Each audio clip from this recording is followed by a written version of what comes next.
मे वरदोस्तु निरन्तरम् कल्याणाद्भुतगात्राय कामितार्थप्रदायिने श्रीमद्वेङ्कटनाथाय श्रीनिवासाय ते नमः। वेदशास्त्रपुराणाब्धिविक्रीडनविशारदां श्रीसत्यस्यातीर्थाख्यानुपतिष्ठे गुरुन् मम। वेदशास्त्रपुराणार्थपीयूषवर्षकान् शिष्यवात्सल्यभरितान् न जायमानः गुरुं भजे। यस्य स्मरणमात्रेण धर्मदीक्षा विवर्धते वन्दे तां श्रीनिवासार्यां मम विद्यागुरुं सदा। श्रीगुरुभ्यो नमः। हरिः ओम्।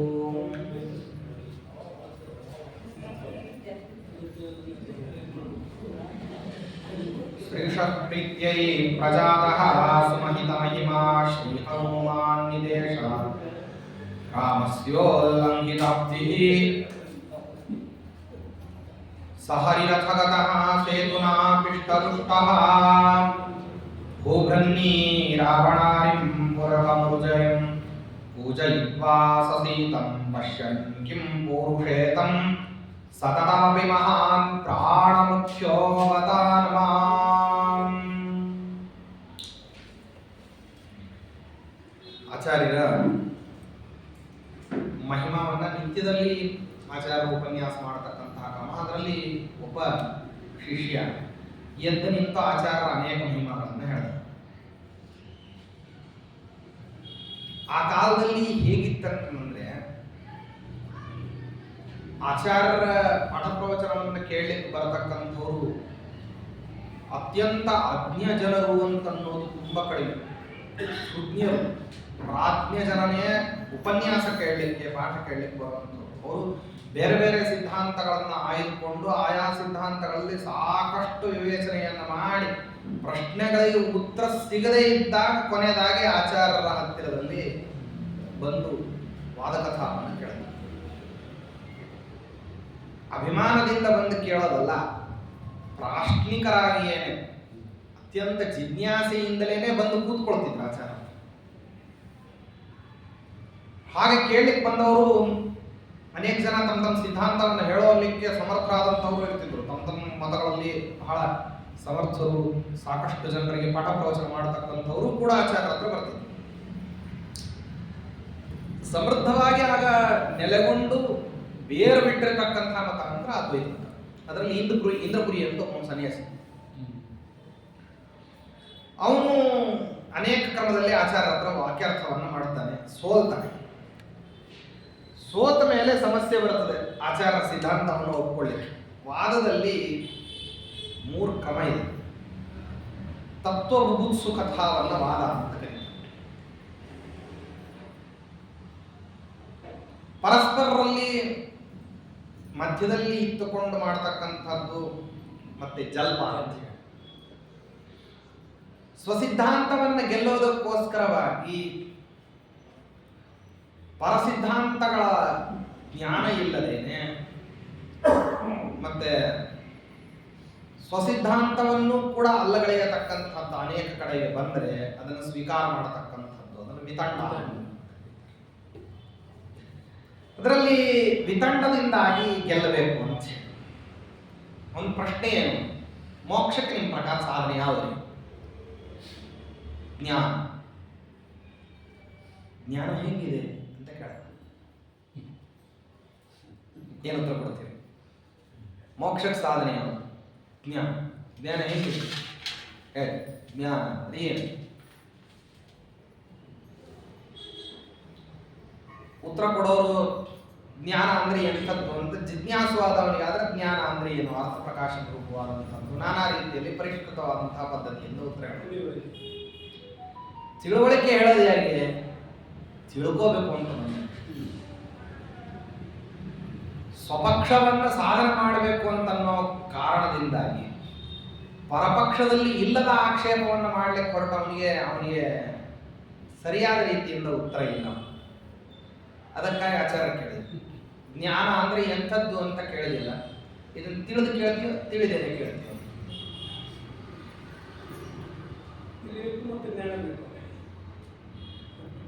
ತಿಳ್ಕೊಂಡಿದೀನಿ ಅಂತ ಉತ್ತರ ಕೊಟ್ರೆ ಏನ್ ತಿಳ್ಕೊಂಡಿದೀವಿ ಅದೇ ಜ್ಞಾನ.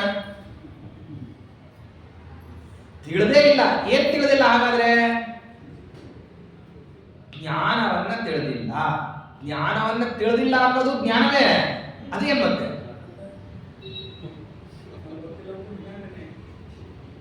ಜ್ಞಾನವನ್ನ ಏನು ಅಂತ ತಿಳಿದಿದೆಯಾ ಅಂತಂದ್ರೆ ತಿಳಿದಿರೋ ಜ್ಞಾನನೇ ಮತ್ತಿನೇನಿದೆ ಅದು? ಇಲ್ಲ, ತಿಳಿಲಾರ್ದ ಕೇಳ್ತಾ ಇದ್ದೀನಿ. ಏನಂತ ತಿಳಿದಿಲ್ಲ, ಏನಂತ ತಿಳಿದಿಲ್ಲ ಅದು ಜ್ಞಾನವೇ. ನನಗೆ ಇಂಥ ವಿಷಯಕ್ಕೆ ಜ್ಞಾನ ಇಲ್ಲ ಅಂತ ಹೇಳ್ತೀಯೋ ಇಲ್ಲ, ಅಂದಮೇಲೆ ಆ ವಿಷಯದ ಬಗ್ಗೆ ಸ್ಥೂಲಾಕಾರಣ ಜ್ಞಾನ ಇದೆ, ಸೂಕ್ಷ್ಮ ರೂಪದಲ್ಲಿ ಇಲ್ಲ ಅಂತ ಅರ್ಥ ಅಷ್ಟೇ, ಹೌದಲ್ವಾ? ಅಂದಮೇಲೆ ಜ್ಞಾನ ಸ್ವರೂಪ ಎಂಥದ್ದು ಅಂತ ಪ್ರಶ್ನೆ ಮಾಡಿದಾಗ ಅವ್ರು ಕೇಳಿದ್ರು, ಜ್ಞಾತಸ್ಸತೆ ಜ್ಞಾನ್ಯಸಿ ಚೆನ್ನ ಚೆನ್ನ ಸ ಪ್ರಶ್ನೋ ಘಟೆಯತೆ ಅತಿ ನಿರಾಕೃತ. ಇದನ್ನು ತಿಳಿದು ಪ್ರಶ್ನೆ ಮಾಡಿದ್ರು ಗೊತ್ತಿದೆ ಅಂತ ಅರ್ಥ, ತಿಳಿದೇನೆ ಪ್ರಶ್ನೆ ಮಾಡಿದ್ರು ಗೊತ್ತಿದೆ ಅಂತ ಅರ್ಥ. ಅಂದಮೇಲೆ ಅನ್ನೇನು ಕೇಳ್ತೀವಿ? ಉಭಯಥಾಪಿ ನಿರುತ್ತರನಾದ. ಆವಾಗ ಏನಾದ? ಸೋತ ಇಂದ್ರ. ಆದ್ರಿಂದಾಗಿ ಹೀಗೆ ಆಚಾರ್ಯರ ಹತ್ತಿರದಲ್ಲಿ ವಾದ ಜಲ್ಪಾದಿಗಳನ್ನು ಮಾಡೋ ಹಾಗೆ ವಿತಂಡವಾದವನ್ನು ಮಾಡತಕ್ಕಂಥವ್ರು ಬರ್ತಿದ್ರು ಆಚಾರ್ಯ. ಇಂಥ ವ್ಯಕ್ತಿಗಳಿಗೆ ಮತ್ತೆ ನೇರವಾಗಿರುವಂತಹ ಉತ್ತರವನ್ನು ಕೊಡ್ತಿರಲಿಲ್ಲ ಆಚಾರ್ಯ, ಮುಳ್ಳಿನಿಂದ ಮುಳ್ಳು ತೆಗೆಯೋದು ಅಂತ ಆ ರೀತಿಯಲ್ಲಿ ಉತ್ತರ ದೇಶದಲ್ಲಿ ಸಂಚಾರವನ್ನು ಮಾಡ್ತಾ ಆಚಾರ್ಯರು ಕಾಶಿ ಕ್ಷೇತ್ರದಿಂದ ಕುರುಕ್ಷೇತ್ರಕ್ಕೆ ಬಂದರು. ಅಲ್ಲಿ ಬಂದಾಗ ಅನೇಕ ಜನ ಉಪಾಸಕರಾಗಿರ್ತಕ್ಕಂತಹ ಶಿಷ್ಯರು, ಆಚಾರ್ಯರನ್ನು ವಾಯುದೇವರು ಅಂತ ಉಪಾಸನ ಮಾಡತಕ್ಕಂತಹ ಸಮಕಾಲೀನ ಶಿಷ್ಯರು ಕೆಲವರು, ಸತ್ಯತೀರ್ಥರೇ ಮೊದಲಾದಂಥವು ಆಚಾರ್ಯರನ್ನ ಮುಖ್ಯ ಪ್ರಾಣದೇವರ ಅವತಾರ ಅಂತ ತಿಳಿದು ಉಪಾಸನ ಮಾಡತಕ್ಕಂಥ ಅವ್ರಿಗೆ ತಾವು ಪೂರ್ವಾವತಾರದಲ್ಲಿ ಎಲ್ಲಿದ್ವಿ, ತಮ್ಮ ಶಸ್ತ್ರಗಳು ಎಲ್ಲಿದ್ವು ಅಂತ ಆಚಾರ್ಯರು ಭೀಮಸೇನಾದಾಗ ತಾವು ಬಳಸ್ತಕ್ಕಂತಹ ಶಸ್ತ್ರಗಳನ್ನೆಲ್ಲ ತೋರಿಸಿದ್ರು. ಆವಾಗ ಕುತೂಹಲ, ಸ್ವಾಮಿ ನಾವೇನಾಗಿದ್ವಿ ಅಂತ ಕೇಳಿದ್ರಂತೆ ಶಿಷ್ಯರು. ಆವಾಗ ನನ್ನ ಹತ್ತಿರದಲ್ಲಿ ನನ್ನನ್ನೇ ಅವಲಂಬನ ಮಾಡಿಕೊಂಡು ಪಾಂಡವ ಪಕ್ಷದಲ್ಲೇ ಇದ್ದು ನೀವು ಅನೇಕ ವಿಧವಾಗಿರ್ತಕ್ಕಂತಹ ಶತ್ರುಗಳ ಸಂಹಾರಕ್ಕೆ ಕಾರಣರಾದದ್ರಿಂದ ಈ ಜನ್ಮದಲ್ಲಿ ನೀವೇನ್ ಮಾಡಿದ್ದಾನೆ ಅಂದ್ರೆ ಪರಮಾತ್ಮ ಜ್ಞಾನ ಸಂಪಾದನೆಯ ದ್ವಾರ ಮೋಕ್ಷವನ್ನ ಸಂಪಾದನೆ ಮಾಡಿಕೊಳ್ತಕ್ಕಂಥ ಅವಕಾಶವನ್ನ ಕೊಟ್ಟಿದ್ದಾನೆ ಅಂತೆಲ್ಲ ಹೇಳಿದೆ. ಹಾಗಾದ್ರೆ ಒಂದ್ ಕೆಲಸ ಮಾಡಿ ಸ್ವಾಮಿ, ನೀವು ಬಳಸಿರೋದು, ನಾವು ಬಳಸಿರೋದು ಬೇಡ, ನೀವು ಬಳಸಿರುವಂತಹ ಗದಾದಿ ಆಯುಧಗಳನ್ನು ತೋರಿಸ್ರಿ ಅಂತ ಕೇಳಿದ್ರು. ಶಿಷ್ಯಾಂ ಆಯುಧಾನಿ ಪ್ರಕಟಯತಿ ಪುರಾ ಪೂಜಿತ ಶೂಲಿನಾಲಂ ತೋರಿಸಿದ್ರಂತ. ತಮ್ಮ ಗದಾದಂಡಾದಿಗಳು ಎಲ್ಲೆಲ್ಲಿ ಇದ್ದಾವ ಅದನ್ನೆಲ್ಲ ಯಾವುದು ದುರ್ಯೋಧನನನ್ನ ಹೊಡೆದು ಕೊಂದಿರತಕ್ಕಂತಹ ಗದ ಇತ್ತು ಅದನ್ನು ತೋರಿಸಿದ್ರಂತ ಕುರುಕ್ಷೇತ್ರದಲ್ಲಿ. ಅವೆಲ್ಲ ಅವರಿಗೆ ತಾವು ಎಲ್ಲಿ ಇಟ್ಟಿರ್ತೀವಿ, ತಾವು ಯಾರಿಗೆ ಕಾಣಿಸದೇ ಇರೋ ಹಂಗೆ ಇಟ್ಟಿರ್ತೀವಿ, ಎದುರಿಗೆ ಇದ್ರೂ ಜಗತ್ತಿಗೆ ಗೊತ್ತಾಗದೇ ಇರೋ ಹಂಗೆ ಇಡುವಂತಹ ಕ್ರಮ ಹೆಂಗೆ, ಅದೆಲ್ಲ ದೇವತೆಗಳು ಸುಸ್ಪಷ್ಟವಾದಂಥದ್ದು ಎಲ್ಲ ಮಾಡ್ತಾರೆ. ತೋರಿಸಿ ಮತ್ತೆ ತಿರ್ಗಾ ಅದನ್ನ ಏನ್ ಮಾಡಿದ್ರು ಅಂದ್ರೆ ಭೂಮಿಯಲ್ಲಿ ಹೂಳಿ ಇಟ್ಟುಬಿಟ್ರು. ಆನಂತರ ತಾವು ಶ್ವಾಸೋಚ್ಛ್ವಾಸಾದಿ ಕ್ರಿಯಾಗಳನ್ನ ಮಾಡತಕ್ಕಂತಹ ವಾಯುದೇವರ ಸಾಕ್ಷಾತ್ ಅವತಾರ ಅಂತ ಅನ್ನೋದನ್ನ ಶಿಷ್ಯರುಗಳಿಗೆ ಎಲ್ಲರಿಗೂ ಏನ್ ಮಾಡಿದ್ರಂತೆ ಸ್ಪಷ್ಟೀಕರಣ ಕೊಟ್ಟರಂತೆ. ಇದನ್ನೆಲ್ಲ ಆಚಾರ್ಯರು ತೋರಿಸಿದ ಮೇಲೆ ಋಷಿಕೇಶ ಕ್ಷೇತ್ರಕ್ಕೆ ಬಂದಿದ್ದಾರೆ. ಕುರುಕ್ಷೇತ್ರದಿಂದ ಋಷಿಕೇಶಕ್ಕೆ ಬಂದ ಅಲ್ಲಿ ಹತ್ತಿರದಲ್ಲೇನೆ ರುದ್ರದೇವರ ಸನ್ನಿಧಾನ. ಶ್ರೀಮದಾಚಾರ್ಯ ಗುರುಗಳು ಬಲಮಿಂದ್ರಸ್ಯ ಗಿರೀಶಃ ಗಿರೀಶಸ್ಯ ಬಲಂ ಮರುತ ಮರುತಸ್ತು ಹರೇಸ್ ಸಾಕ್ಷಾತ್ ನಹರೇರ ಬಲಮನ್ಯತಃ ಅಂತ. ದೇವತೆಗಳಲ್ಲಿ ಇಂದ್ರದೇವರಿಗೆ ಬಲ ಯಾರಿಂದ ಅಂದ್ರೆ ರುದ್ರದೇವರಿಂದ, ರುದ್ರದೇವರಿಗೆ ಯಾರದ್ರಿ ಬಲ ಅಂದ್ರೆ ವಾಯುದೇವರು, ವಾಯುದೇವರಿಗೆ ಯಾರದ್ರಿ ಬಲ ಅಂದ್ರೆ ಪರಮಾತ್ಮರು, ಪರಮಾತ್ಮನಿಗೆ ಯಾರದ್ರಿ ಅಂದ್ರೆ ಅವ ಸ್ವಯಂ ಸ್ವರೂಪ ಬಲ. ಆದ್ದರಿಂದಾಗಿ ಮತ್ತೆ ತಮ್ಮ ಸ್ವರೂಪ ಬಲಪ್ರದಾಯಕರಾಗಿರ್ತಕ್ಕಂತಹ ವ್ಯಕ್ತಿಗಳು ಬಂದಿದ್ದಾರೆ, ಎದುರುಗೊಳ್ಳಬೇಕು. ಅದಕ್ಕಾಗಿ ಏನ್ ಮಾಡಿದ್ದಾರೆ ಅಂದ್ರೆ ರುದ್ರದೇವರು ತಾವು ಬ್ರಾಹ್ಮಣ ವೇಷದಲ್ಲಿ ಬಂದಿದ್ದಾರೆ. ಬಂದು ಬಿಟ್ಟು ಏನ್ ಮಾಡಿದ್ದಾರೆ ಅಂದ್ರೆ ಆಚಾರ್ಯರಿಗೆ ಮತ್ತೆ ನಮಸ್ಕಾರ ಮಾಡಿ, ಸ್ವಾಮಿ ನಾಳೆ ನಮ್ಮಲ್ಲಿ ಭಿಕ್ಷಾ ಆಗಬೇಕು ಅಂತ ಕೇಳ್ಕೊಂಡ್ರು. ವಿಪ್ರಾತ್ ಮೇಷ ಕ್ಷಣಾರ್ಥಂ ಕೃತಿನತಿ ರಶಿತಿ ಶ್ರೀರ್ಷಿ ಕೇಶದೇಶ. ಅಲ್ಲಿ ಏನ್ ಮಾಡಿದ್ದಾರೆ ಅಂದ್ರೆ, ನಾವು ಅಡಿಗೆ ಮಾಡ್ತೀವಿ, ನೀವು ಭೋಜನ ಸ್ವೀಕಾರ ಮಾಡಬೇಕು. ಯಾರಿಗೆ ಬ್ರಾಹ್ಮಣ ಅಂತ ಹೇಳಿ ಕುತೂಹಲ ಶಿಷ್ಯರಿಗೆಲ್ಲ. ಆವಾಗ ಆಚಾರ್ಯರು ಅಡಿಗೆ ಎಲ್ಲ ಆಗಿ ನಿವೇದನಾದಿಗಳನ್ನು ಮಾಡಿ ತಾವು ಭೋಜನ ಸ್ವೀಕಾರ ಮಾಡಿದ ಮೇಲೆ ಬಂದಿರುವಂತಹ ಬ್ರಾಹ್ಮಣನ ಸ್ವರೂಪವನ್ನ ಹೇಳ್ತಾರೆ. ಅವರು ಸಾಕ್ಷಾತ್ ರುದ್ರದೇವರು ಹೀಗೆ ಬಂದಿತ್ತು ಅಂತ ಹೇಳಿ, ಮತ್ತೆ ಅವ್ರಿಗೆ ಅವನೇ ಅಂತಂದು ಹೇಳ್ಬಿಟ್ಟು ಆಚಾರ್ಯ ಹೇಳಿದ್ರೆ ನಂಬಿಡ್ತಾರ. ನಮ್ಮಲ್ಲೆಲ್ಲ ಏನಂತಂದ್ರೆ ಹೇಳಿದ ತಕ್ಷಣ ಮೊದಲು ಪ್ರಮಾಣ ಕೊಡ್ರಿ ಸ್ವಾಮಿ, ಕತಿ ಎಲ್ಲರೂ ಹೇಳ್ತಾರೆ, ಪ್ರಮಾಣ ಕೊಡ್ರಿ ಅಂದದ್ದಕ್ಕೆ ಆ ಶಿವಾಲಯವನ್ನ ನೋಡ್ಕೊಳ್ತಕ್ಕಂತಹ ಧರ್ಮದರ್ಶಿಗೆ ಸ್ವಪ್ನ ಆಗಿ, ನಾಳೆ ದಿವಸ ಇಂಥವ್ರೊಬ್ರು ಬರ್ತಾರೆ, ಅವ್ರಿಗೆ ಅಡಿಗೆ ಮಾಡಿ ಹಾಕ್ಲಿಕ್ಕೆ ನಾನೇ ಬರ್ತೀನಿ ಅಂತ ಆ ಧರ್ಮಾಧಿಕಾರಿಗೆ ಹೇಳೋಗಿದ್ರು. ಆ ಧರ್ಮಾಧಿಕಾರಿ ಬಂದುಬಿಟ್ಟು ಶಿಷ್ಯರುಗಳ ಎದುರಿಗೆ ಅವನು ಯಾರು ಅಂತ ಪ್ರಶ್ನೆ ಮಾಡ್ತಿರ್ಬೇಕಾದ್ರೆ ಆ ಧರ್ಮಾಧಿಕಾರಿ ಬಂದುಬಿಟ್ಟು ನಮ್ಮ ದೇವಸ್ಥಾನದ ಪೂಜ್ಯವಾದಂತಹ ಪ್ರತಿಮಾದಲ್ಲಿರುವಂತಹ ರುದ್ರದೇವರೇ, ಇಲ್ಲಿ ಬ್ರಾಹ್ಮಣರ ವೇಷದಿಂದ ಬಂದಿದ್ರು, ನನಗೂ ಕೂಡ ನೋಡ್ಲಿಕ್ಕಾಗ್ಲಿಲ್ಲ, ಏನೋ ಕೆಲಸಕ್ಕೆ ಹೊರಗೋಗಿದ್ದೆ ಅಂತ.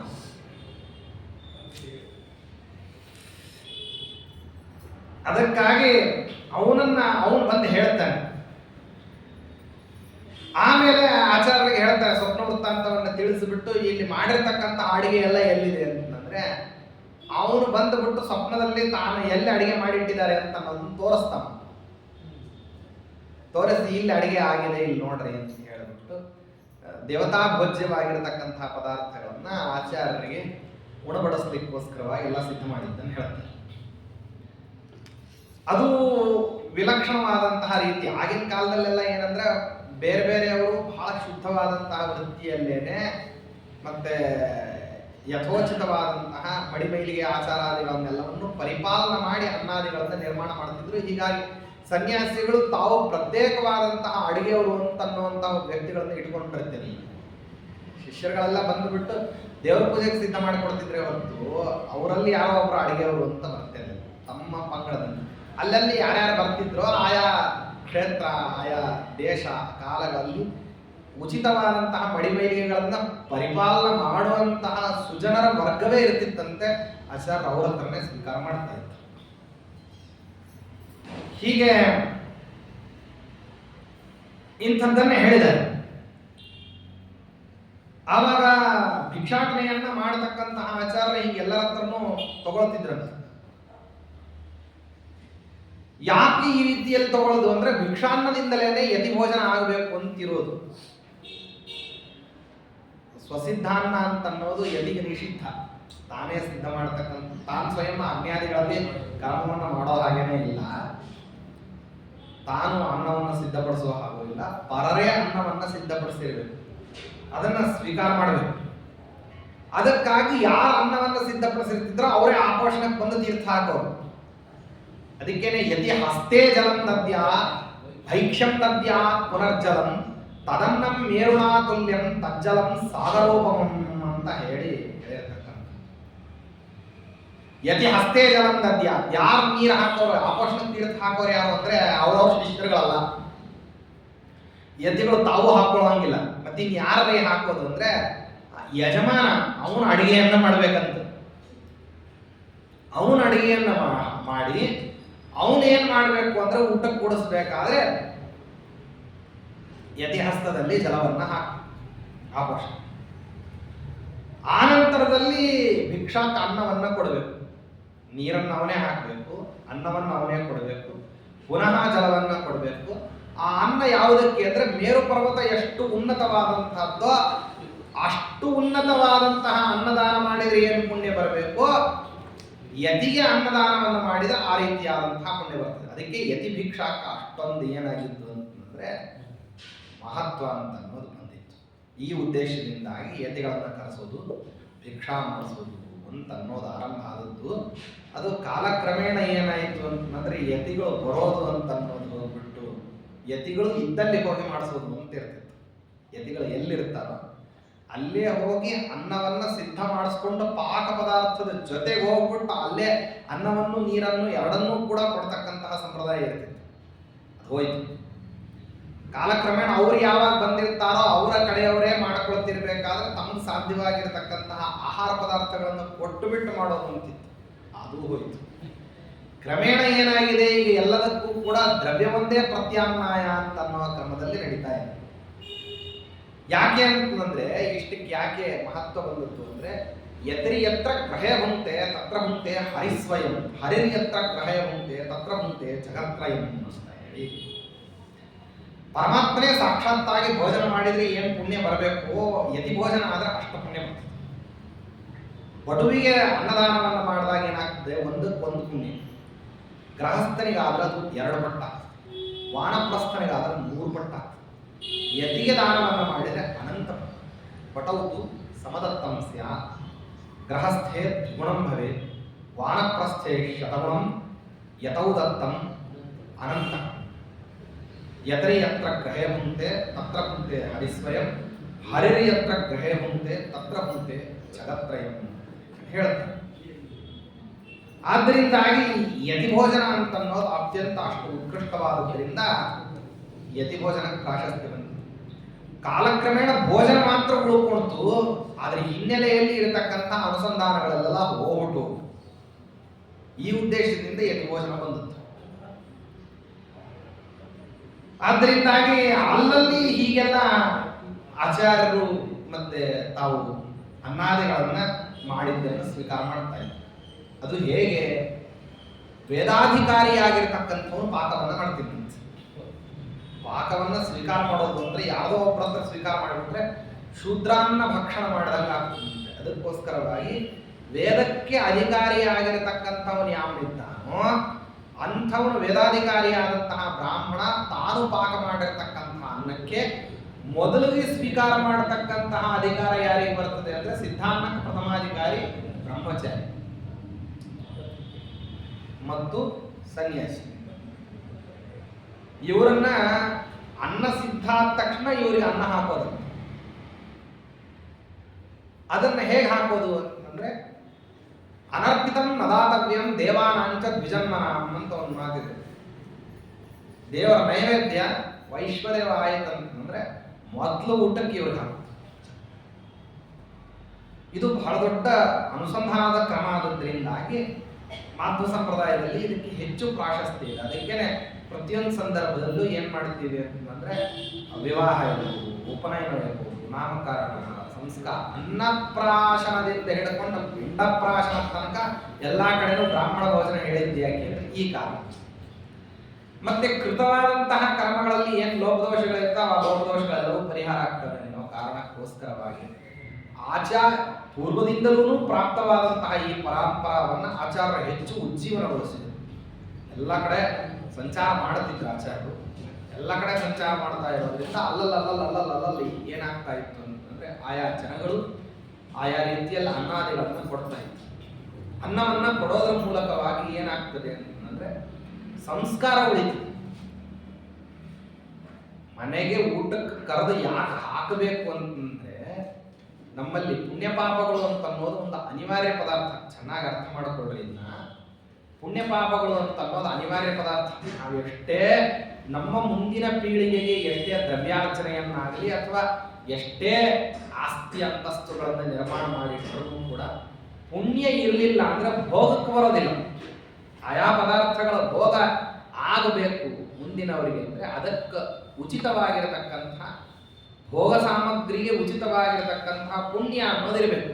ಪುಣ್ಯ ಇರಲಿಲ್ಲ ಅಂದ್ರೆ ಸಂಪಾದನೆ ಮಾಡೋರು ಮಾಡಿಟ್ಟು ಹೋಗಿರ್ತಾರೆ, ಇವನಿಗೆ ಮಾತ್ರ ಏನೂ ತಿನ್ಲಿಕ್ಕಾಗೋದಿಲ್ಲ. ಒಂದೋ ಇವನಿಗೆ ಆ ಪದಾರ್ಥ ಸಿಗೋದಿಲ್ಲ, ಅಥವಾ ಇದ್ರೂ ಅವನಿಗೆ ತಿನ್ಲಿಕ್ಕಾಗದೇ ಇರುವಂತಹ ಅನಾರೋಗ್ಯ ಕಾಡುತ್ತೆ. ಇದರಲ್ಲಿ ಒಂದು ಸ್ವಾರ್ಥವೂ ಇದೆ. ಏನಂದ್ರೆ ಅನ್ನದಾನವನ್ನು ಎಷ್ಟು ಹೆಚ್ಚೆಚ್ಚು ಮಾಡ್ತಾ ಹೋಗ್ತಾರೆ ಅಷ್ಟಷ್ಟು ಮುಂದಿನ ವರ್ಗದವರಿಗೆಲ್ಲರಿಗೂ ಕೂಡ ಅನ್ನ ಅಂತ ಅನ್ನೋದೇನಾಗ್ತದೆ. ಅದಕ್ಕೆ ಶ್ರಾದ್ದದಲ್ಲಿ ಒಂದು ಮಂತ್ರ ಬರುತ್ತೆ, ಬಹಳ ಸ್ವಾರಸ್ಯವಾದ. ಯಾಚಿತಾರಶ್ಚ ನಸ್ಸಂತು ಮಾಚ ಯಾಚಿಷ್ಮ ಕಂಚನ ಅಂತ ಹೇಳಿ ಯಜಮಾನನಾದಂಥವನು ಕೇಳ್ತಾನೆ, ನನಗೆ ದಿನನಿತ್ಯದಲ್ಲಿ ಯಾಚನೆಯನ್ನ ಮಾಡತಕ್ಕಂತಹ ಬ್ರಾಹ್ಮಣರು ಸಿಗಲಿ ಅಂತ ಬೇಡಬೇಕಂತ. ಯಾಚಿತಾರಶ್ಚ ನಸ್ಸಂತು, ನಮಗೆ ಸಿಗಲಿ, ಮತ್ತು ಹಾಗೇನೆ ಬೇಡುವಂತಹ ಪರಿಸ್ಥಿತಿ ನನಗೆ ಬರದೇ ಇರಲಿ ಅಂತ. ಬೇಡುವಂತಹ ಬ್ರಾಹ್ಮಣರು ನನಗೆ ಸಿಗಲಿ, ಹಾಗೆ ಸಿಗತಕ್ಕಂಥವರಿಗೆ ಅನ್ನ ಹಾಕೋದ್ರ ಮೂಲಕವಾಗಿ ನನಗೆ ಯಥೇಚ್ಛ ಪುಣ್ಯ ಒದಗಲಿ. ಅದಕ್ಕಾಗಿ ಪ್ರಾಚೀನರಲ್ಲಿ ಯಾವುದೇ ಸಂದರ್ಭದಲ್ಲಿ ಬಂದರೂ ಕೂಡ ಊಟ ಆಯ್ತಾ ಎದ್ದಾಡಿ ಊಟಕ್ಕೆ ಅಂತ ಎಲ್ರಿಗೂ ಅದೇನು ಅಂಥವ್ರು ಇಂಥವ್ರು ಅಂತಲ್ಲ. ಅನ್ನಸ್ಯ ಕ್ಷುದಿತಂ ಪಾತ್ರ, ಹಸಿವಿದೆ ಅಂದ್ಮೇಲೆ ಅವನು ಅನ್ನಕ್ಕೆ ಅಧಿಕಾರಿ. ಆದ್ದರಿಂದ ಯಾರೇ ಬಂದರೂ ಕೂಡ ಅವರಿಗೆ ಅನ್ನ ಹಾಕದೇನೆ ಕಳಿಸುವುದು ಅಂತನ್ನುವಂಥದ್ದು ಇರ್ತದೆ. ಇದಕ್ಕಾಗಿ ಹಲವಾರು ಬಗೆಯ ತಾವೆಲ್ಲರ ತೀರ್ಥಯಾತ್ರೆಗೆ ಹೋಗ್ಬೇಕು ಅಂದ್ರೆ ಮನೆಯಲ್ಲಿ ಯಾರು ಇಟ್ಟು ಹೋಗ್ತಿದ್ರು, ಮನೆ ಬಾಗಿಲಾಗ್ತಿತ್ತು. ಯಾಕೆಂದ್ರೆ ಹೇಳಾರ್ದ ಕೇಳಾರ್ದ ಯಾವ ಬಂದ್ಬಿಡ್ತಿರೋ, ಈಗಿನ ತರ ಎಲ್ಲ ಸಂಪರ್ಕ ಸಾಧನಗಳು ಇಲ್ಲೇ ಇದ್ದಿದ್ರಿಂದ ಹೇಳಾರ್ದ ಕೇಳಾರ್ದ ಆ ಊರಿನಲ್ಲಿ ಇದ್ದಾರಂತಲ್ಲ, ಅದರಿಂದಾಗಿ ಅವ್ರ ಮನೆಗೆ ಹೋಗ್ಬಿಟ್ರೆ ಅಡಿಗೆ ಊಟ ಆಗ್ಬಿಡುತ್ತೆ, ಆಮೇಲೆ ನಮ್ಮ ಕೆಲಸ ಮುಗಿಸ್ಕೊಂಡು ಬಂದ್ಬಿಡ್ಬೋದು ಅಂತ ಅನ್ನೋ ಕಾರಣಕ್ಕೋಸ್ಕರವಾಗಿನೇ ಹೊರಡ್ತಿದ್ರಂತೆ. ಈ ದೇಶಾವರಿಗೆ ಬರ್ತಕ್ಕಂಥ ಬ್ರಾಹ್ಮಣರು ಅನಿಯಂತ್ರಿತವಾಗಿ ಕನ್ಯಾ ಸಂಬಂಧವನ್ನು ನೋಡ್ಲಿಕ್ಕೆ ಬರುವಂಥವ್ರು, ಇನ್ಯಾವ್ಯಾವುದೋ ಕಾರಣಗಳಿಂದ ಲೌಕಿಕ ಪ್ರಪಂಚದಲ್ಲಿ ಬೇಕಾದಷ್ಟು ಕಾರಣಗಳಿರ್ತವೆ. ಅವ್ರು ಯಾರು ಕೂಡ ಹೊರಗೆ ಶೂದ್ರಾನ್ನವನ್ನ ಭಕ್ಷಣೆ ಮಾಡತಕ್ಕಂಥದ್ದು ಅಂತ ಅನ್ನೋದು ಯಾರು ಇಟ್ಕೊಂಡಿರ್ತಾರೆ, ಯಾರ್ಯಾರು ಇಟ್ಕೊಂಡಿರ್ತಾರೆ. ಆ ನಿಮಿತ್ತಕ್ಕೋಸ್ಕರವಾಗಿ ಏನ್ ಮಾಡ್ತಿದ್ರ ಅಂದ್ರೆ, ಹಿಂಗೆ ಯಾರಾದ್ರೂ ಬ್ರಾಹ್ಮಣರು ಬಂದು ಬಿಡ್ಬೋದು ಅನ್ನೋ ಕಾರಣಕ್ಕೆ ನಾವಿಲ್ಲದೆ ಇದ್ರು ಅದು ನಡೀಲಿ ಅಂತ ಹೇಳಿ ಏನ್ ಮಾಡ್ತಿದ್ರು ಅಂದ್ರೆ, ಮನೆಯಲ್ಲಿ ಯಾರನ್ನಾದ್ರೂ ಒಬ್ಬರನ್ನು ಇಟ್ಟು ಬಿಟ್ಟೇ ಇನ್ನು ಉಳಿದವ್ರು ತೀರ್ಥಯಾತ್ರಕ್ಕೆ ಹೋಗೋದು. ಮದುವೆ, ಮುಂಜಿ, ಉಪನಯನ ಕಾರ್ಯಕ್ರಮ, ಇನ್ನೊಂದು ಮತ್ತೊಂದು ಯಾವುದಕ್ಕೆ ಹೋದ್ರೂ ಮನೆಯಲ್ಲಿ ಯಾರಾದ್ರೂ ಒಬ್ರು ಇರ್ಬೇಕು. ಆ ಇದ್ದವ್ರಿಗೆ ಏನ್ ಕೆಲಸ ಅಂತಂದ್ರೆ, ಯಾರ ಬಂದ್ರೆ ಅವ್ರಿಗೆ ಊಟಕ್ಕೆ ಹಾಕೋದೇ ಅವ್ರ ಕೆಲಸ. ಮನೆಯಾಗಿದ್ದವ್ರು ಬೇರೆದೇನು ಏನೂ ಕೆಲಸ ಇಲ್ಲ. ಯಾರಿದ್ದಾರೋ ಇಲ್ಲ, ಯಾರು ಇರಲಿ ಇಲ್ಲದೆ ಇರಲಿ, ಅವ್ರು ಯಾರು ಇಲ್ಲದೆ ಇರೋ ಸಮಯದಲ್ಲಿ ಬಂದರೂ ಕೂಡ ಬನ್ರಿ, ಅವರಿಲ್ಲ ಬರ್ತಾರೆ, ನೀವು ಅನ್ನ ಆಹಾರಗಳನ್ನು ತಗೊಳ್ರಿ ಅಂತ ಹೇಳಿಬಿಟ್ಟು ಅನ್ನ ಆಹಾರವನ್ನು ಕೊಡ್ತಾರೆ. ಅದಕ್ಕಾಗಿ ಅದರ ದ್ವಾರ ಏನಾಗ್ತದೆ ಅಂದ್ರೆ, ವಿಶೇಷವಾದಂತಹ ಒಂದು ಮತ್ತೆ ಪ್ರಜೋತ್ಪಾದನಾದಿಗಳನ್ನ ಮಾಡತಕ್ಕಂತಹ ಪುರುಷನಿಗೆ ಅನ್ನವನ್ನ ಹಾಕೋದರ ಮೂಲಕವಾಗಿ ಪ್ರಜಾಸಂತಾನಕ್ಕೆ ಕಾರಣೀಭೂತವಾಗತಕ್ಕಂತಹ ಒಂದು ಪುಣ್ಯ ಬರ್ತದೆ. ಅದಕ್ಕೆ ಧಾನ್ಯಾದಿಗಳನ್ನು ಕೂಡ, ಸಂಪಾದಿತವಾದ ಧಾನ್ಯಾದಿಗಳನ್ನು ದಾನ ಮಾಡಬೇಕು. ಯಾಕೆ ಅಂತಂದ್ರೆ, ಆ ದಾನ ಮಾಡೋದ್ರಿಂದಾಗಿ ಅನ್ಯತ್ರ ಪ್ರಜೋತ್ಪತ್ತಿಯಾದಿಗಳನ್ನ ಮಾಡಲಿಕ್ಕೆ ಆ ಪುಣ್ಯ ಅನ್ನೋದು ವಿನಿಯೋಗ ಆಗ್ತದೆ. ಅದಕ್ಕೋಸ್ಕರವಾಗಿ ಆಗಲಿ ಅಂತ ಅನ್ನೋ ಕಾರಣಕ್ಕೆ ಹೇಳ್ತಾರೆ. ವೈಶ್ವಾನರ ಯಜ್ಞಕ್ಕೆ ಪೂರ್ವಭಾವಿಯಾಗಿ ಏನ್ ಮಾಡ್ತಾರೆ ಅಂದ್ರೆ, ಇಂಥದ್ದೊಂದು ಸಂಕಲ್ಪವನ್ನ ಮಾಡ್ತಾರೆ. ಇದೊಂದು ಇದೇ ಸಂಕಲ್ಪ ನಮ್ಮಲ್ಲಿ ಏನಾಗ್ಬಿಟ್ಟಿದೆ ಅಂದ್ರೆ, ಅದು ಲುಪ್ತ ಆಗೋಗ್ಬಿಟ್ಟಿದೆ ಕಾಲಕ್ರಮದಲ್ಲಿ. ಅದನ್ನೆಲ್ಲ ಹೇಳೋದನ್ನ ನಿಲ್ಲಿಸ್ಬಿಟ್ಟಿದ್ದಾರೆ. ಏನೋ ಕೆಲಸಕ್ಕೆ ಬರದೇ ಇರೋದು ಬೇರೆದೆಲ್ಲ ಹೇಳ್ತಾರೆ, ಇದನ್ನೆಲ್ಲ ಹೇಳಿದ್ದಾರೆ. ದೈವ ಪಿತ್ರಿಯ ಋಣ ಅಪಾಕರಣ ಹೇತುಭೂತ ಧರ್ಮ ಪ್ರಜಾ ಉತ್ಪಾದನ ದ್ವಾರ ಸಿದ್ಧಿ ದ್ವಾರ ಮುಖ್ಯ ಪ್ರಾಣಾಂತರ್ಗತ ವೈಶ್ವಾನರ ಪರಮಾತ್ಮ ಪ್ರೀತ್ಯರ್ಥಂ ಬ್ರಾಹ್ಮಣ ಭೋಜನಂ ಕಾರಯಿಷ್ಯೆ ಅಂತ ಹೇಳಿ, ದೇವತಾ ಋಣ, ಋಷಿ ಋಣ, ಪಿತೃಋಣ, ಆಚಾರ್ಯ ಋಣವನ್ನು ತೀರಿಸ್ಲಿಕ್ಕೋಸ್ಕರವಾಗಿ ಅಪಾಕರಣಕ್ಕೆ ಕಾರಣೀಭೂತವಾದಂಥದ್ದು ಯಾವುದು ಅಂತಂದ್ರೆ, ಧರ್ಮದ್ವಾರ ಮಾಡತಕ್ಕಂಥ ಪ್ರಜಾ ಉತ್ಪಾದನೆ. ಆ ಪ್ರಜೋತ್ಪಾದನ ಸಿದ್ಧಿಯ ದ್ವಾರ ಮುಖ್ಯ ಪ್ರಾಣಾಂತರ್ಗತನಾದಂತಹ ವೈಶ್ವಾನ ರೂಪಿಯಾದಂತಹ ಪರಮಾತ್ಮ ಏನಾಗ್ತಾನೆ ಅಂದ್ರೆ ಪ್ರೀತನಾಗ್ತಾನೆ. ಅವನ ತೃಪ್ತ್ಯರ್ಥವಾಗಿ ಏನ್ ಮಾಡೋದು ಅಂತಂದ್ರೆ, ಅನ್ನವನ್ನ ಹಾಕೋದು. ಇದಕ್ಕೋಸ್ಕರ ಹೊರಟೆ. ಅದನ್ನ ಯಾರು ಹೇಳೋದು ಇಲ್ಲ, ಸಂಕಲ್ಪವನ್ನು ಮಾಡಿಸೋದಿಲ್ಲ. ಸಂಕಲ್ಪ ಮಾಡಿಸೋರಿಗೆ ಇಷ್ಟೆಲ್ಲ ಏನಿಲ್ಲ ಅಂದ್ರೆ ಜ್ಞಾನವೇ ಇಲ್ಲ.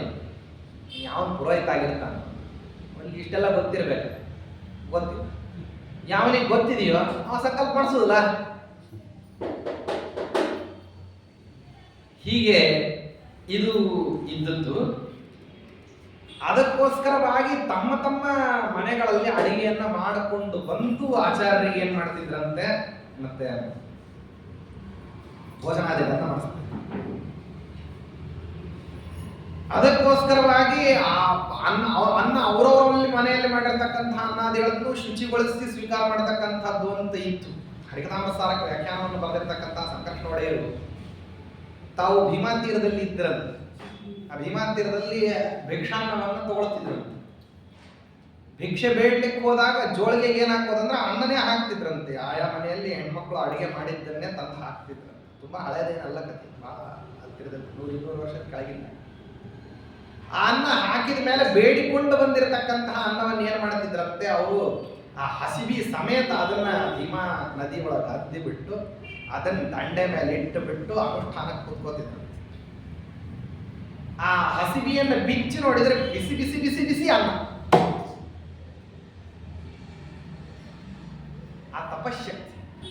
ಆ ವೈರಾಗ್ಯ ಮನೋಭಾವ. ಅನೇಕರು ಅವರನ್ನು ತಂಗಳೊಡೆಯರು ಅಂತ ಕರೆದಿದ್ದು ಇದೆ. ಅವ್ರದ್ದು ಬೇರೆ, ಅವರು ಏನಂದ್ರೆ ಹಿಟ್ಟನ್ನೇ ತಾಡ್ತಿದ್ರು ಅಲ್ಲಿ ಮಂಡ್ಯ ಮೇಲೆ. ಅವ್ರದಿನ್ನೂ ಘನಘೋರವಾದಂತ ಸಿದ್ಧಾನ್ನವನ್ನು ಬೇಡ್ಕೊಂಡು ಬರೋದಲ್ಲ, ಸಿದ್ಧಾನ್ನವನ್ನು ಬೇಡ್ತಿರ್ಲಿಲ್ಲ. ಅಷ್ಟರಲ್ಲಾಗಲೇ ಏನಂತಂದ್ರೆ ಹಿಟ್ಟನ್ನ ಮಾತ್ರ ಅವರು ಯಾವನಾಳಾದ ವಾಸ ಅಂತ ಜೈತ್ರಿಕ ವಿಷಯದಲ್ಲಿ ಹೇಳ್ತಾರೆ. ಈ ಸಜ್ಜಿ ಅಂತ ಬರ್ತದೆ, ಸಜ್ಜಿ ಆ ಹಿಟ್ಟನ್ನ ಬೇಡ್ಕೊಂಡು ಬಂದು ಅದನ್ನ ಏನ್ ಮಾಡ್ತಿದ್ರು ಅದನ್ನ ಕಲಸಿ ಬಿಟ್ಟು ತಟ್ಟಿ ಬಿಡೋದು ಬಂಡೆ ಮೇಲೆ. ಅಲ್ಲಿ ಬಿಸಿಲು ಗೊತ್ತಲ್ಲ, ಮನುಷ್ಯರೇ ಒಣಗ್ತಾರ, ಭಕ್ರಿ ಆಗೋದು ದೊಡ್ಡ ಸಮಸ್ಯೆನೇ ಆಗ. ತಟ್ಟಿದ್ದನ್ನ ಏನ್ ಮಾಡ್ಬೇಕಂದ್ರೆ ಬಾಳೆ ಎಲೆ ಹಾಕಿಬಿಟ್ಟು ಅದರ ಮೇಲೆ ರಾಮದೇವರ ಪೂಜೆ. ಯಾವ ವಜ್ರಮಂಟಪ, ಬಂಗಾರ, ಬೆಳ್ಳಿ, ವಾಹನ, ನಗಾರಿ, ನೌಬತ್ತು ಏನೇನೇನೇನೇನು ಇಲ್ಲದೆ ಇರತಕ್ಕಂಥ ಅತ್ಯಂತ ಶುದ್ಧವಾದ ಜೀವನ. ಆ ಜೀವನದಲ್ಲಿ ಬಾಳೆ ಎಲೆ ಮೇಲೆ ರಾಮದೇವರ ಪೂಜೆ. ನೈವೇದ್ಯಕ್ಕೆ ಏನಂತಂದ್ರೆ ಆ ಬಡದಿಟ್ಟಿರುವಂತಹ ಭಕ್ರಿಯನ್ನ ತಂದು ನೈವೇದ್ಯಕ್ಕೆ ಇಡ್ತಿದ್ದಾರೆ. ಅದನ್ನು ತಿನ್ನೋದು ಗ್ರಂಥ ರಚನಾ, ಪಾಠ, ಪ್ರವಚನ, ಇಷ್ಟ ಇದು ನಡೀತಾ ಇತ್ತು. ಹೀಗೆ ಅಲ್ಲೆಲ್ಲ ಆಚಾರ್ಯರು ತಾವು ಮಾಡಿರ್ತಕ್ಕಂತಹ ಅದ್ಭುತವಾದಂತಹದ್ದು. ಇದಾದ ಮೇಲೆ ಸಂಚಾರ ಮಾಡ್ತಾ ಗೋಮಂತಕ ಕ್ಷೇತ್ರಕ್ಕೆ ಬರ್ತಾರೆ. ಅಲ್ಲೊಬ್ಬ ಶಂಕರ ಅಂತ ಒಬ್ಬ ಬ್ರಾಹ್ಮಣ, ಅವನು 400 ಬಾಳೆಹಣ್ಣುಗಳನ್ನು ತಂದು ಕೊಟ್ಟನಂತೆ. 400 ಬಾಳೆಹಣ್ಣುಗಳನ್ನ ಬೇರೆಯವ್ರಿಗೆ ಹಂಚಿದ್ರು. ಆಚಾರ್ಯರಿಗೆ 4,000 ಬಾಳೆಹಣ್ಣುಗಳನ್ನು ತಂದು. ಹಾಗೇನೆ ಮತ್ತೆ 30 ಕೊಡ ತುಂಬ ಹಾಲನ್ನ ಇಟ್ಟು ಬಿಟ್ಟು ದಯಮಾಡಿ ಸ್ವೀಕಾರ ಮಾಡಬೇಕು, ಅಲ್ಪೋಪಹಾರ ಅಂತ ಕೇಳ್ಕೊಂಡು. ಅವಾಗ ಗೋಮಂತಕ ಪ್ರಾಂತ್ಯ ಬಹಳ ಸಮೃದ್ಧವಾದ ಪ್ರಾಂತ್ಯ. ಯಥೇಚ್ಛ ಅನ್ನಾಹಾರಾದಿಗಳೆಲ್ಲ ದೊರಕತಕ್ಕಂತಹ ಪ್ರಾಂತ್ಯ. ಭೂಯಿಷ್ಠವಾದಂತಹ ಅನ್ನವನ್ನು ದಾನ ಮಾಡತಕ್ಕಂತಹ ಸ್ವಭಾವದವರಲ್ಲಿ ಇವರೆಲ್ಲ ಯಥೇಚ್ಛ ಬಂದವರಿಗೆಲ್ಲರಿಗೂ ಆಗ್ತಾ ಇತ್ತು. ಇತ್ತೀಚೆಗೆಲ್ಲ ಪೋರ್ಚುಗೀಸರ ಅತ್ಯಂತ ಹಾವಳಿ ಹೆಚ್ಚಾದ ಮೇಲೆ ಅಲ್ಲಿಯ ಜನಗಳಿಗೆ ಪರಾವೃತ್ತಿಯ ಬುದ್ಧಿ ಬಂತು ಅಂತ ಅಲ್ಲಿಯವರೆಲ್ಲ ಹೇಳ್ತಾರೆ. ಬಂದವ್ರನ್ನೆಲ್ಲರನ್ನು ಸಾಕುವಷ್ಟು ಯೋಗ್ಯತೆ ಇತ್ತು ನಮ್ಮ ಕ್ಷೇತ್ರದಲ್ಲಿ. ಬಂದವ್ರನ್ನೆಲ್ಲರನ್ನೂ ಸಾಕುವಷ್ಟು ಯೋಗ್ಯತೆ, ಯಾಕಂದ್ರೆ ಪರಮಾತ್ಮ ಆ ಕ್ಷೇತ್ರದಲ್ಲಿ ತಾನು ಕಾಲನ್ನ ಒತ್ತಿ ಜಿಗದಿದ್ದಂತೆ. ಜರಾಸಂಧ ಆ ಇಡೀ ಗೋಮಂತಕ ಪರ್ವತಕ್ಕೆ ಬೆಂಕಿ ಹಚ್ಚಿದಾಗ ಪರಮಾತ್ಮ ಜಿಗದ್ನಲ್ಲಿ ಅಲ್ಲಿ ಏನಾಗಿವೆ ಅಂತಂದ್ರೆ ಆ ಪರ್ವತದಲ್ಲಿ ಎಲ್ಲಾ ಕಡೆನೂ ಪರಮಾತ್ಮ ಎಲ್ಲೆಲ್ಲಿ ಒತ್ತಿದ್ನೋ ಆ ಒತ್ತಿರುವಂತಹ ರಭಸಕ್ಕೆ ಆ ನೀರಿನ ಬುಗ್ಗೆಗಳು ನಿರ್ಮಾಣ ಆಗಿದೆ. ಆ ಹರಿದು ಬರುವಂತಹ ನೀರನ್ನು ಯಾರು ಕುಡಿತಾರೆ ಮೂತ್ರಪಿಂಡಗಳಲ್ಲಿರುವಂತಹ ಕಲ್ಲುಗಳು ಕರಗುತ್ತವೆ. ನೀನು ಎಂಥ ಅದ್ಭುತವಾದಂತಹ ಪರಮ ಪವಿತ್ರವಾದಂತಹ ಪುಣ್ಯಭೂಮಿ ಅಂತ ಲೆಕ್ಕ. ಅಧ್ಯಾತ್ಮ ಸಪ್ತರ್ಷಿಗಳೆಲ್ಲ ತಪಶ್ಚರ್ಯ ಮಾಡಿರುವಂತಹ ಜಾಗ, ಮತ್ತೆ ಪರಮಾತ್ಮ ಪಾಂಡವರ ಜೊತೆಗೆ ವಾಸ ಮಾಡಿರ್ತಕ್ಕಂತಹ ಪ್ರದೇಶ ಎಲ್ಲ ಇದೆ. ಇದನ್ನ ಇಷ್ಟಿಷ್ಟೆಲ್ಲ ಇಂಥ ಮಹಿಮಾಗಳನ್ನ ಆಚಾರ್ಯರು ಪಶುಪೆ ಅಂತ ಅನ್ನುವಂತಹ ಒಂದು ಗ್ರಾಮಕ್ಕೆ ಬರೋದು. ಅಲ್ಲಿ ಏನ್ ಮಾಡಿದ್ರಂತೆ ಗಂಧರ್ವ ವಿದ್ಯಾದ ನೈಪುಣ್ಯವನ್ನ ಆಚಾರ್ಯ ತೋರಿಸ್ಲಿಕ್ಕೆ ಹಾಡಿದಂತೆ. ಆಚಾರ್ಯರ ಗಾನ ಅಂದ್ರೆ ಎಷ್ಟು ಮಹದದ್ಭುತವಾಗಿತ್ತು ಅಂದ್ರೆ ಆಚಾರ್ಯ ಹಾಡ್ತಾ ಹಾಡ್ತಾ ಹೋದಂಗೆ ಬಹುಕಾಲದಿಂದ ಏನಾಗಿರ್ಲಿಲ್ಲ ಅಂತಂದ್ರೆ ಕೆಲವು ವೃಕ್ಷಗಳಲ್ಲಿ ಚಿಗುರುಗಳು ಬಂದಿರಲಿಲ್ಲ. ಆ ಚಿಗುರುಗಳು ಮೊಳತು ಹೀಚಾಗಿ ಕಾಯಾಗಿ ಹಣ್ಣಾಗಿ ಸಿಕ್ಕುವಂತೆ ಗಂಧರ್ವ ವಿದ್ಯಾ ನೈಪುಣ್ಯ ಆಚಾರ್ಯ. ಪುಷ್ಪಮುತ ಫಲಮಹೋ ವಿದಧೆ ಜನಸುತ್ತಿ ದಾನೋ ಪಮದಾನ ಸಂಪದ. ದಾನ ಸಂಪತ್ತಿನಿಂದಲೇ ಆಚಾರ್ಯರು ಎಲ್ಲ ದೊರಕಿಸಿಕೊಡ್ತಾರೆ. ಇಂಥವರು ಮಹಾಮಹಿಮರು ಆಚಾರ್ಯರ ಹೀಗೆಲ್ಲ ತಾವು ಸಂಚಾರ ಮಾಡ್ತಾ ಇದ್ರೆ ಆ ಸನಕಾದಿ ಮಹರ್ಷಿಗಳು ಆಚಾರ್ಯರ ಪಾಠವನ್ನು ಕೇಳಲಿಕ್ಕೆ ಬಂದು ಕೂತಿದ್ದಾರೆ. ವ್ಯಾಖ್ಯಾಂ ಶ್ರುತ್ವಾ ಮುನಿಭ್ಯೋ ಅಭ್ಯರಿತ ಸಮಯತಃ ಯಸ್ಯ ಲಭ್ಯಂ ಫಣಿಂದು. ಶೇಷದೇವರನ್ನ ಆವಾಗ ಸನಕಾದಿ ಮಹರ್ಷಿಗಳು ಕೇಳುತ್ತಾರೆ, ಏನ್ ಸ್ವಾಮಿ ಇಷ್ಟು ಮಹದದ್ಭುತವಾದಂತಹದ್ದು, ಜಗತ್ನಲ್ಲಿರುವಂತಹ ಮನುಷ್ಯ ಮಾತ್ರರಿಗೆ ನೀವು ಇದನ್ನೆಲ್ಲ ಉಪದೇಶ ಮಾಡುತ್ತಿದ್ದಾರೆ, ಏನಿದ್ರದ್ದು ಫಲ? ಇಷ್ಟು ದಿವ್ಯವಾದಂತಹ ಜ್ಞಾನವನ್ನು ಆಚಾರ್ಯರು ಕೊಡ್ತಾ ಇದ್ದಾರೆ. ಇದರದ್ದು ಫಲ ಏನು? ಅದಕ್ಕೆ ಶೇಷದೇವರಂದ್ರೆ ಯಾರ್ಯಾರು ಏನೇನು ಬಯಸ್ತಾರೋ ಅವರೆಲ್ಲ ಆ ಫಲ ಸಿಗತ್ತೆ.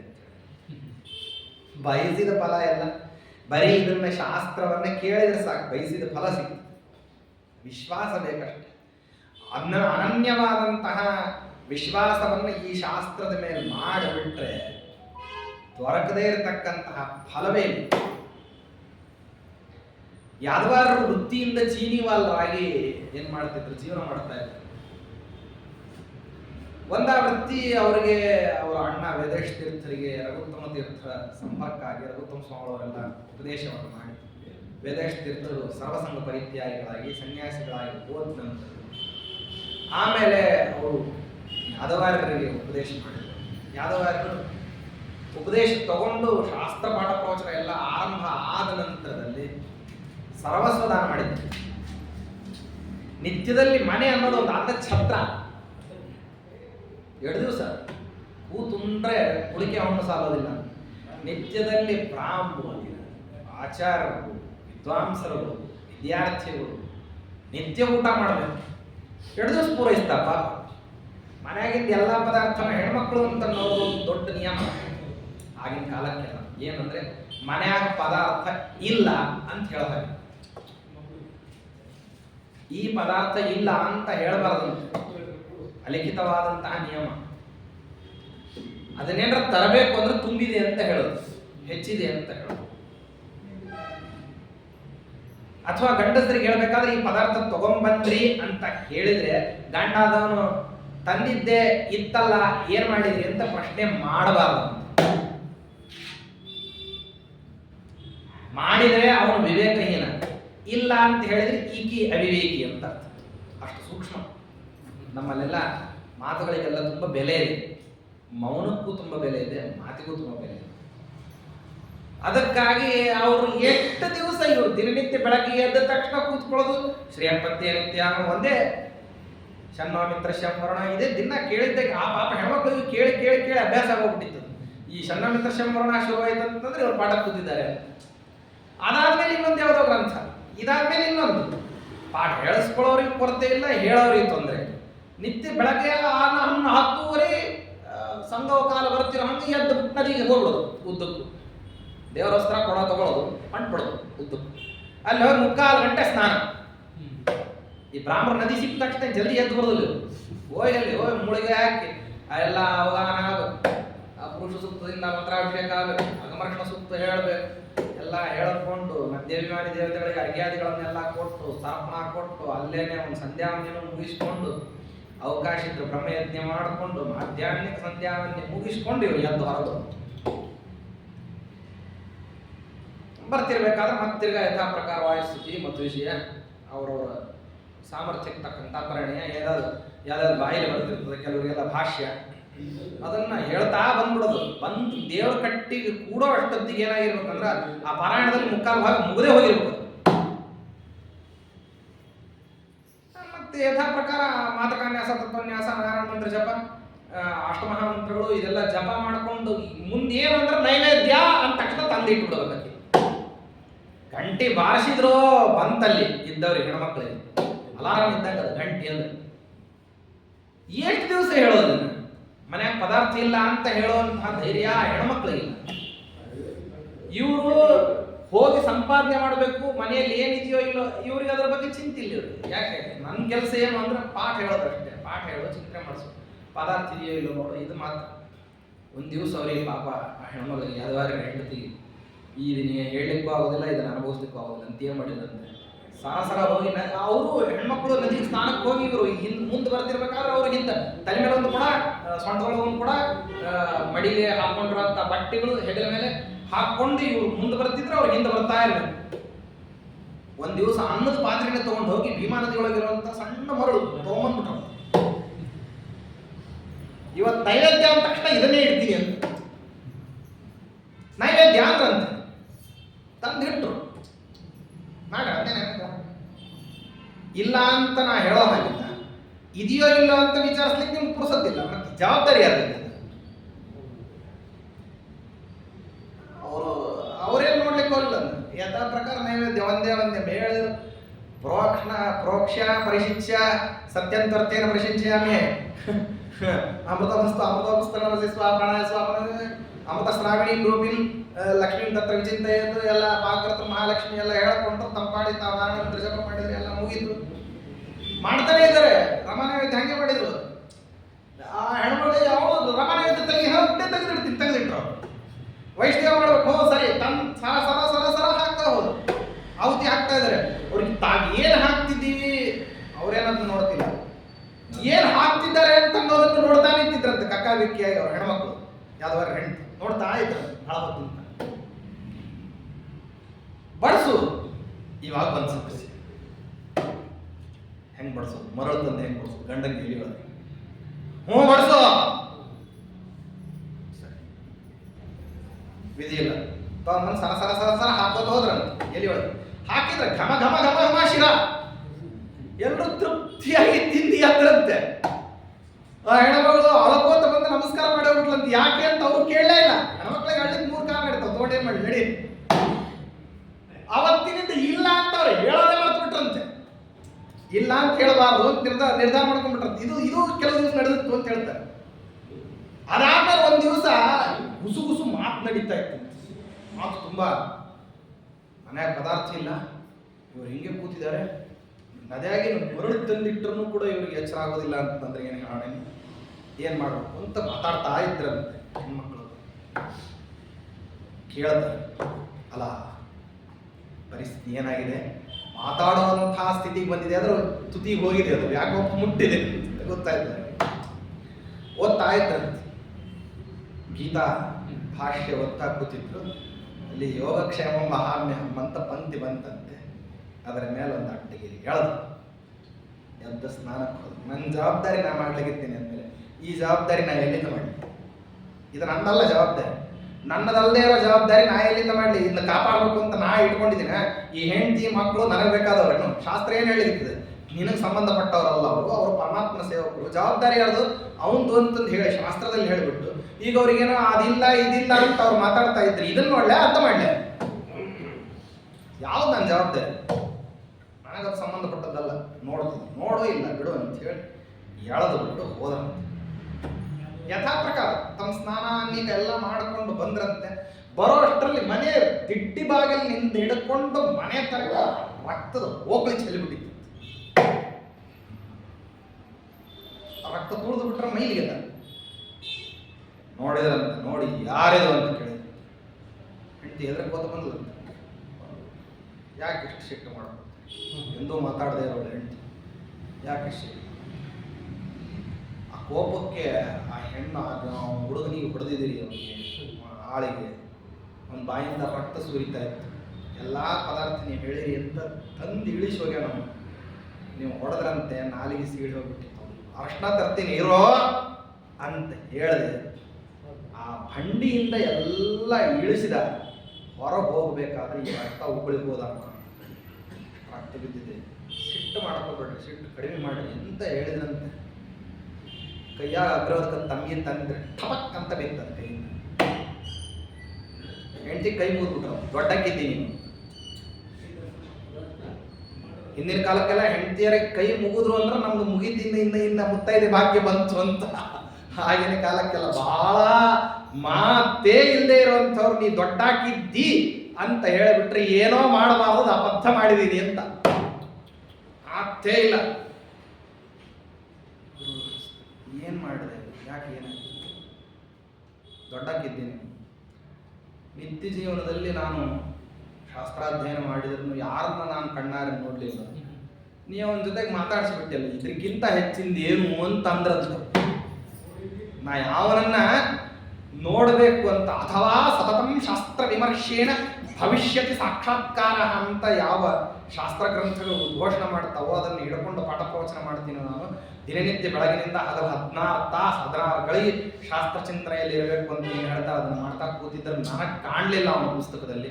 ನಿನಗೆ ಕಂಡ ಅಂದ್ರೆ ನೀನೇ ದೊಡ್ಡ ಅಂದ್ರೆ ಅವಾಗ ಅವ್ರ ಹೆಂಡತಿಗೆ ಗೊತ್ತಾಯ್ತು, ಬಂದವನು ಯಾರು ಅಂತ ಹೇಳಿ. ಇಷ್ಟು ಹೇಳಿದ ತಕ್ಷಣ ಅವ್ರಿಗೆ ಉತ್ತರ ಕ್ಷಣದಲ್ಲಿ ಅವರಿಗೆ ಸ್ಫೂರ್ತಿಯಾಗಿತ್ತು. ಯಾರಾದ್ರೂ ಬಂದವನು ಯಾರೋ ಸಾಮಾನ್ಯನಲ್ಲ, ಸಾಕ್ಷಾತ್ ಶ್ರೀಹರಿ ಬಂದಿದ್ದ. ಹಂಗೆ ಅದಕ್ಕೆ ಹೇಳ್ತಾರೆ ಸನಕಾದಿ ಮಹರ್ಷಿಗಳು ಕೇಳಿದ್ರು, ಇದಕ್ಕೇನು ಫಲ? ಕಥಿತಂ ಕೃಷೇರಿವ ಫಲಾಲಕುಲಂ ಸ್ವಫಲಂತು ಮುಕ್ತಿಪದಂ ಶುಕ ಶಾರದಾದಿ ಪರಮಾರ್ಥವಿದಾಂ. ಮುಕ್ತಿಪದವೇ ಇದಕ್ಕೆ ನಿಜವಾಗಿರತಕ್ಕಂತಹ ದೊಡ್ಡದಾದಂತಹ ಫಲ. ಮತ್ತೆ ಇನ್ನುಳಿದಿರತಕ್ಕಂತಹ ಲೌಕಿಕ ಫಲಗಳು ಸಿದ್ಧಿ ಆಗ್ತಾವೋ ಇಲ್ಲೋ ಅಂತ ಸಂದೇಹ ಕೂಡ ಪಡ್ಲಿಕ್ಕೆ ಹೋಗ್ಬೇಡ್ರಿ. ಕೃಷಿಕನಿಗೆ ಯಾವ ರೀತಿಯಲ್ಲಿ ಮತ್ತೆ ಬೆಳೆಯ ಜೊತೆಗೆ ಕಳೆನೂ ಬರ್ತದೋ ಆ ರೀತಿಯಲ್ಲಿ ಎಲ್ಲವೂ ಸಿಗುತ್ತದೆ ಅಂತ ಹೇಳಿ ಮುಕ್ತಿಪುರಿಯ ವರ್ಣನ ಮಾಡ್ತಾರೆ. ವೈಕುಂಠಂ ಹೇಮನಾನ ಮಣಿಮಯ ಸದನಂ ಶ್ರೀಶಧಾಮಾಸ್ತ ದೋಷಂ. ಯಾವುದೇ ವಿಧವಾದಂತಹ ಲೇಷ ದೋಷಗಳಿಲ್ಲದೆ ಇರತಕ್ಕಂತಹ ಮಂದಿರ ಅದು. ಅಲ್ಲಿ ವಾಸ ಮಾಡತಕ್ಕಂಥವರಿಗೆ ನ ಭವಂತಿ ಯತ್ರ ಮೃತಿ ಜನ್ಮಜರ ತ್ರಿವಿಧಂ ಭಯಂ ಕಿಮುತ ದುಃಖಗಣ. ಅಲ್ಲಿರೋರಿಗೆ ಯಾರಿಗೂ ಮರಣ ಆಗಲಿ, ಜನ್ಮ ಆಗಲಿ, ಜರ ಆಗಲಿ, ಮೈ ಮೇಲೆ ಬೆವರು ಕೂಡ ಬರದೇ ಇರತಕ್ಕಂತಹ ಒಂದು ವಿಲಕ್ಷಣವಾದಂತಹ ತೇಜೋಮಯವಾದ ಶರೀರ ಕೊಟ್ಟಿರ್ತಾನೆ ಪರಮಾತ್ಮ. ಅಲ್ಲಿ ಸಿಗದೇ ಇರತಕ್ಕಂತಹ ಪದಾರ್ಥ ಇಲ್ಲ, ದೊರಕದೇ ಇರತಕ್ಕಂತಹ ವೈಭವಗಳಿಲ್ಲ. ಅಂಥ ಅದ್ಭುತವಾದಂತಹ ವೈಕುಂಠಪುರಿಯ ಪ್ರಾಪ್ತಿ ಯಾವುದರಿಂದ ಆಗ್ತದೆ ಅಂತಂದ್ರೆ ಅದು ಆಚಾರ್ಯರ ಶಾಸ್ತ್ರವನ್ನು ಅಧ್ಯಯನ ಮಾಡೋದ್ರಿಂದ ಆಗ್ತದೆ. ಮಹಾನಂದ ತೀರ್ಥಸ್ಯ ವೇಭಾಷ್ಯ ಭಾವಂ ಮನೋವಾಕ್ಭಿರಾವರ್ತಯಂತೆ ಸ್ವಶಕ್ತ್ಯ ಸುರಾಧ್ಯ ನರಂತಹ ಮುಕುಂದ ಪ್ರಸಾದ ಇಮಂ ಮೋಕ್ಷಮೇತೆ ಭಜಂತೆ ಸದೇತಿ ಅಂತ ಹೇಳಿ ಆಚಾರ್ಯರ ಭಾಷ್ಯ ಗ್ರಂಥವನ್ನ ಸ್ವಯಂ ಮತ್ತೆ ಅಲ್ಲಿಂದ ಯಾರೋ ಉತ್ತಮನಾಗಿರ್ತಕ್ಕಂತಹ ಅತ್ಯಂತ ಉತ್ತಮೋತ್ತಮನಾದಂತಹ ಸಚೇತನ ರಾಶಿಯಿಂದ ಹಿಡಿಕೊಂಡು ತೃಣಪರ್ಯಂತ ಇರತಕ್ಕಂತಹ ಪ್ರತಿಯೊಬ್ಬರು ಕೂಡ ಏನ್ ಮಾಡ್ತಾರೆ ಅಂದ್ರೆ ಎಲ್ಲಾ ಚೇತನ ರಾಶಿಗಳು ಇದನ್ನ ಮತ್ತೆ ಅಭ್ಯಾಸವನ್ನು ಮಾಡುತ್ತಾರೆ ಅಂತ ಹೇಳಿ ಮತ್ತೆ ಅದರ ಮಹಿಮಾವನ್ನ ಅದರಿಂದ ದೊರಕತಕ್ಕಂತಹ ಫಲವನ್ನ ಏನ್ ಮಾಡ್ತಾರೆ ಅಂತ ಹೇಳ್ತಾರೆ. ಈ ಕಾಲದಲ್ಲಿ ಮತ್ತೆ ಆಚಾರ್ಯರನ್ನ ನಿತ್ಯದಲ್ಲಿ ಈ ವೇದವಾಕ್ ಪ್ರವಚನಕ್ಕೋಸ್ಕರವಾಗಿ ಏನ್ ಮಾಡಿದ್ದಾರೆ ಅಂತಂದ್ರೆ ಶಂಕರ ಭಾರತೀಯ ಮಠದ ಪದ್ಮತೀರ್ಥ ಮತ್ತು ಪುಂಡ್ರೀಕಪುರಿ ಅಂತ ಆಗಿನ ಕಾಲದ ದೊಡ್ಡ ದೊಡ್ಡ ವಿದ್ವಾಂಸ ಅವರು ಏನ್ ಮಾಡಿದ್ದಾರೆ ಅಂದ್ರೆ ಬೇರೆಯವ್ರ ಹತ್ರ ಎಲ್ಲರನ್ನೂ ಕೂಡ ಸೇರಿಸ್ಕೊಂಡು ಇದು ಯಾಕೋ ಏನಾಗ್ತಿಲ್ಲ ಅಂದ್ರೆ ಏಕಾಂಗಿಯಾಗಿ ಹೋಗ್ಬಿಟ್ರೆ ಅವ್ರವರೇ ಸೋತ್ಬಿಟ್ಟು ಬಂದ್ಬಿಡ್ತಾರೆ. ಕಂಸ ಬೇಕಾದಷ್ಟು ಜನರನ್ನು ಕಳಿಸ್ತಾರೆ, ಒಬ್ಬೊಬ್ಬರನ್ನೇ ಕಳಿಸಿದ್ದ ಕೃಷ್ಣ ಪರಮಾತ್ಮ. ಮೊದಲು ಕೂತಿನಿ, ಆಮೇಲೆ ತೃಣಾವರ್ತ, ಆ ನಂತರದಲ್ಲಿ ಶಕಟಾಸುರ, ಆಮೇಲೆ ಅರಿಷ್ಟ, ವತ್ಸಾಸುರ, ವ್ಯೋಮಾಸುರ, ಹಿಂಗೆ ಒಬ್ಬೊಬ್ಬರನ್ನೇ ಕಳಿಸ್ತಿದ್ದಂತೆ.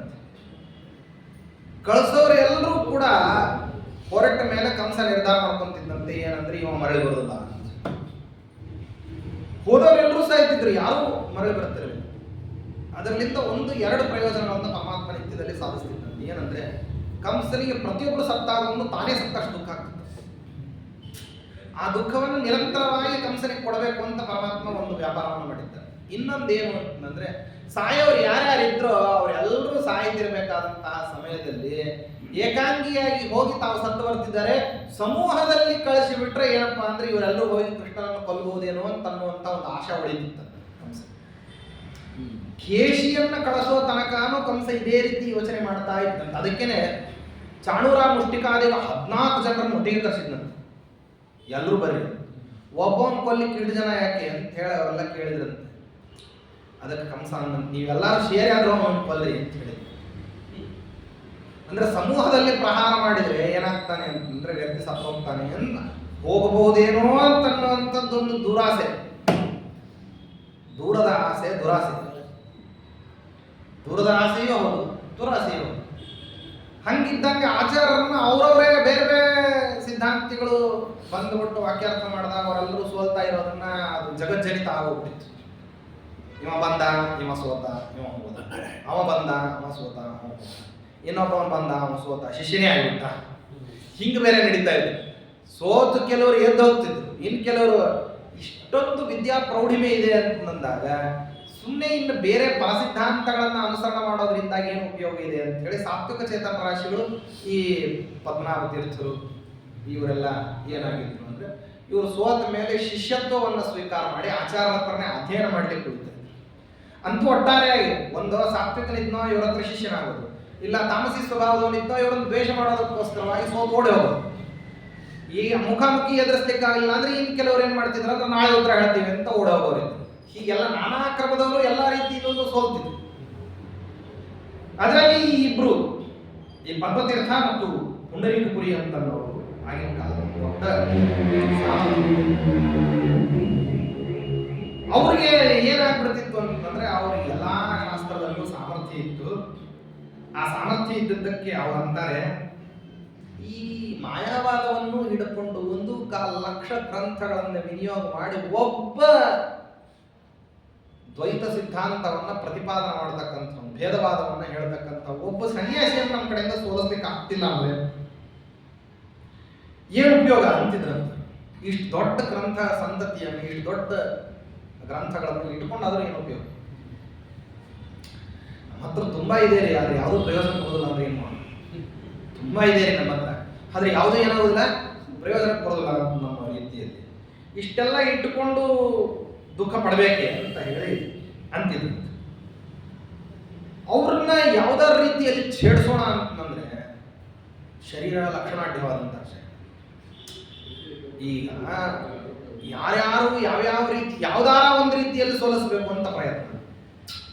ನೀವು ದುರ್ಲಕ್ಷಣದವರಿದ್ದೀರಿ ಅಂತ ಬೈದಾದ, ಸರಿಯಾದ ಮಾರ್ಗದಲ್ಲಿ ಮಾಡ್ಲಿಕ್ಕಾಗಿಲ್ಲ ಅಂದ್ರೆ ಇಂಥದ್ದು ಏನಾರ ಒಂದು ಕುಚೋದ್ಯ ಮಾಡಬಹುದಲ್ಲ.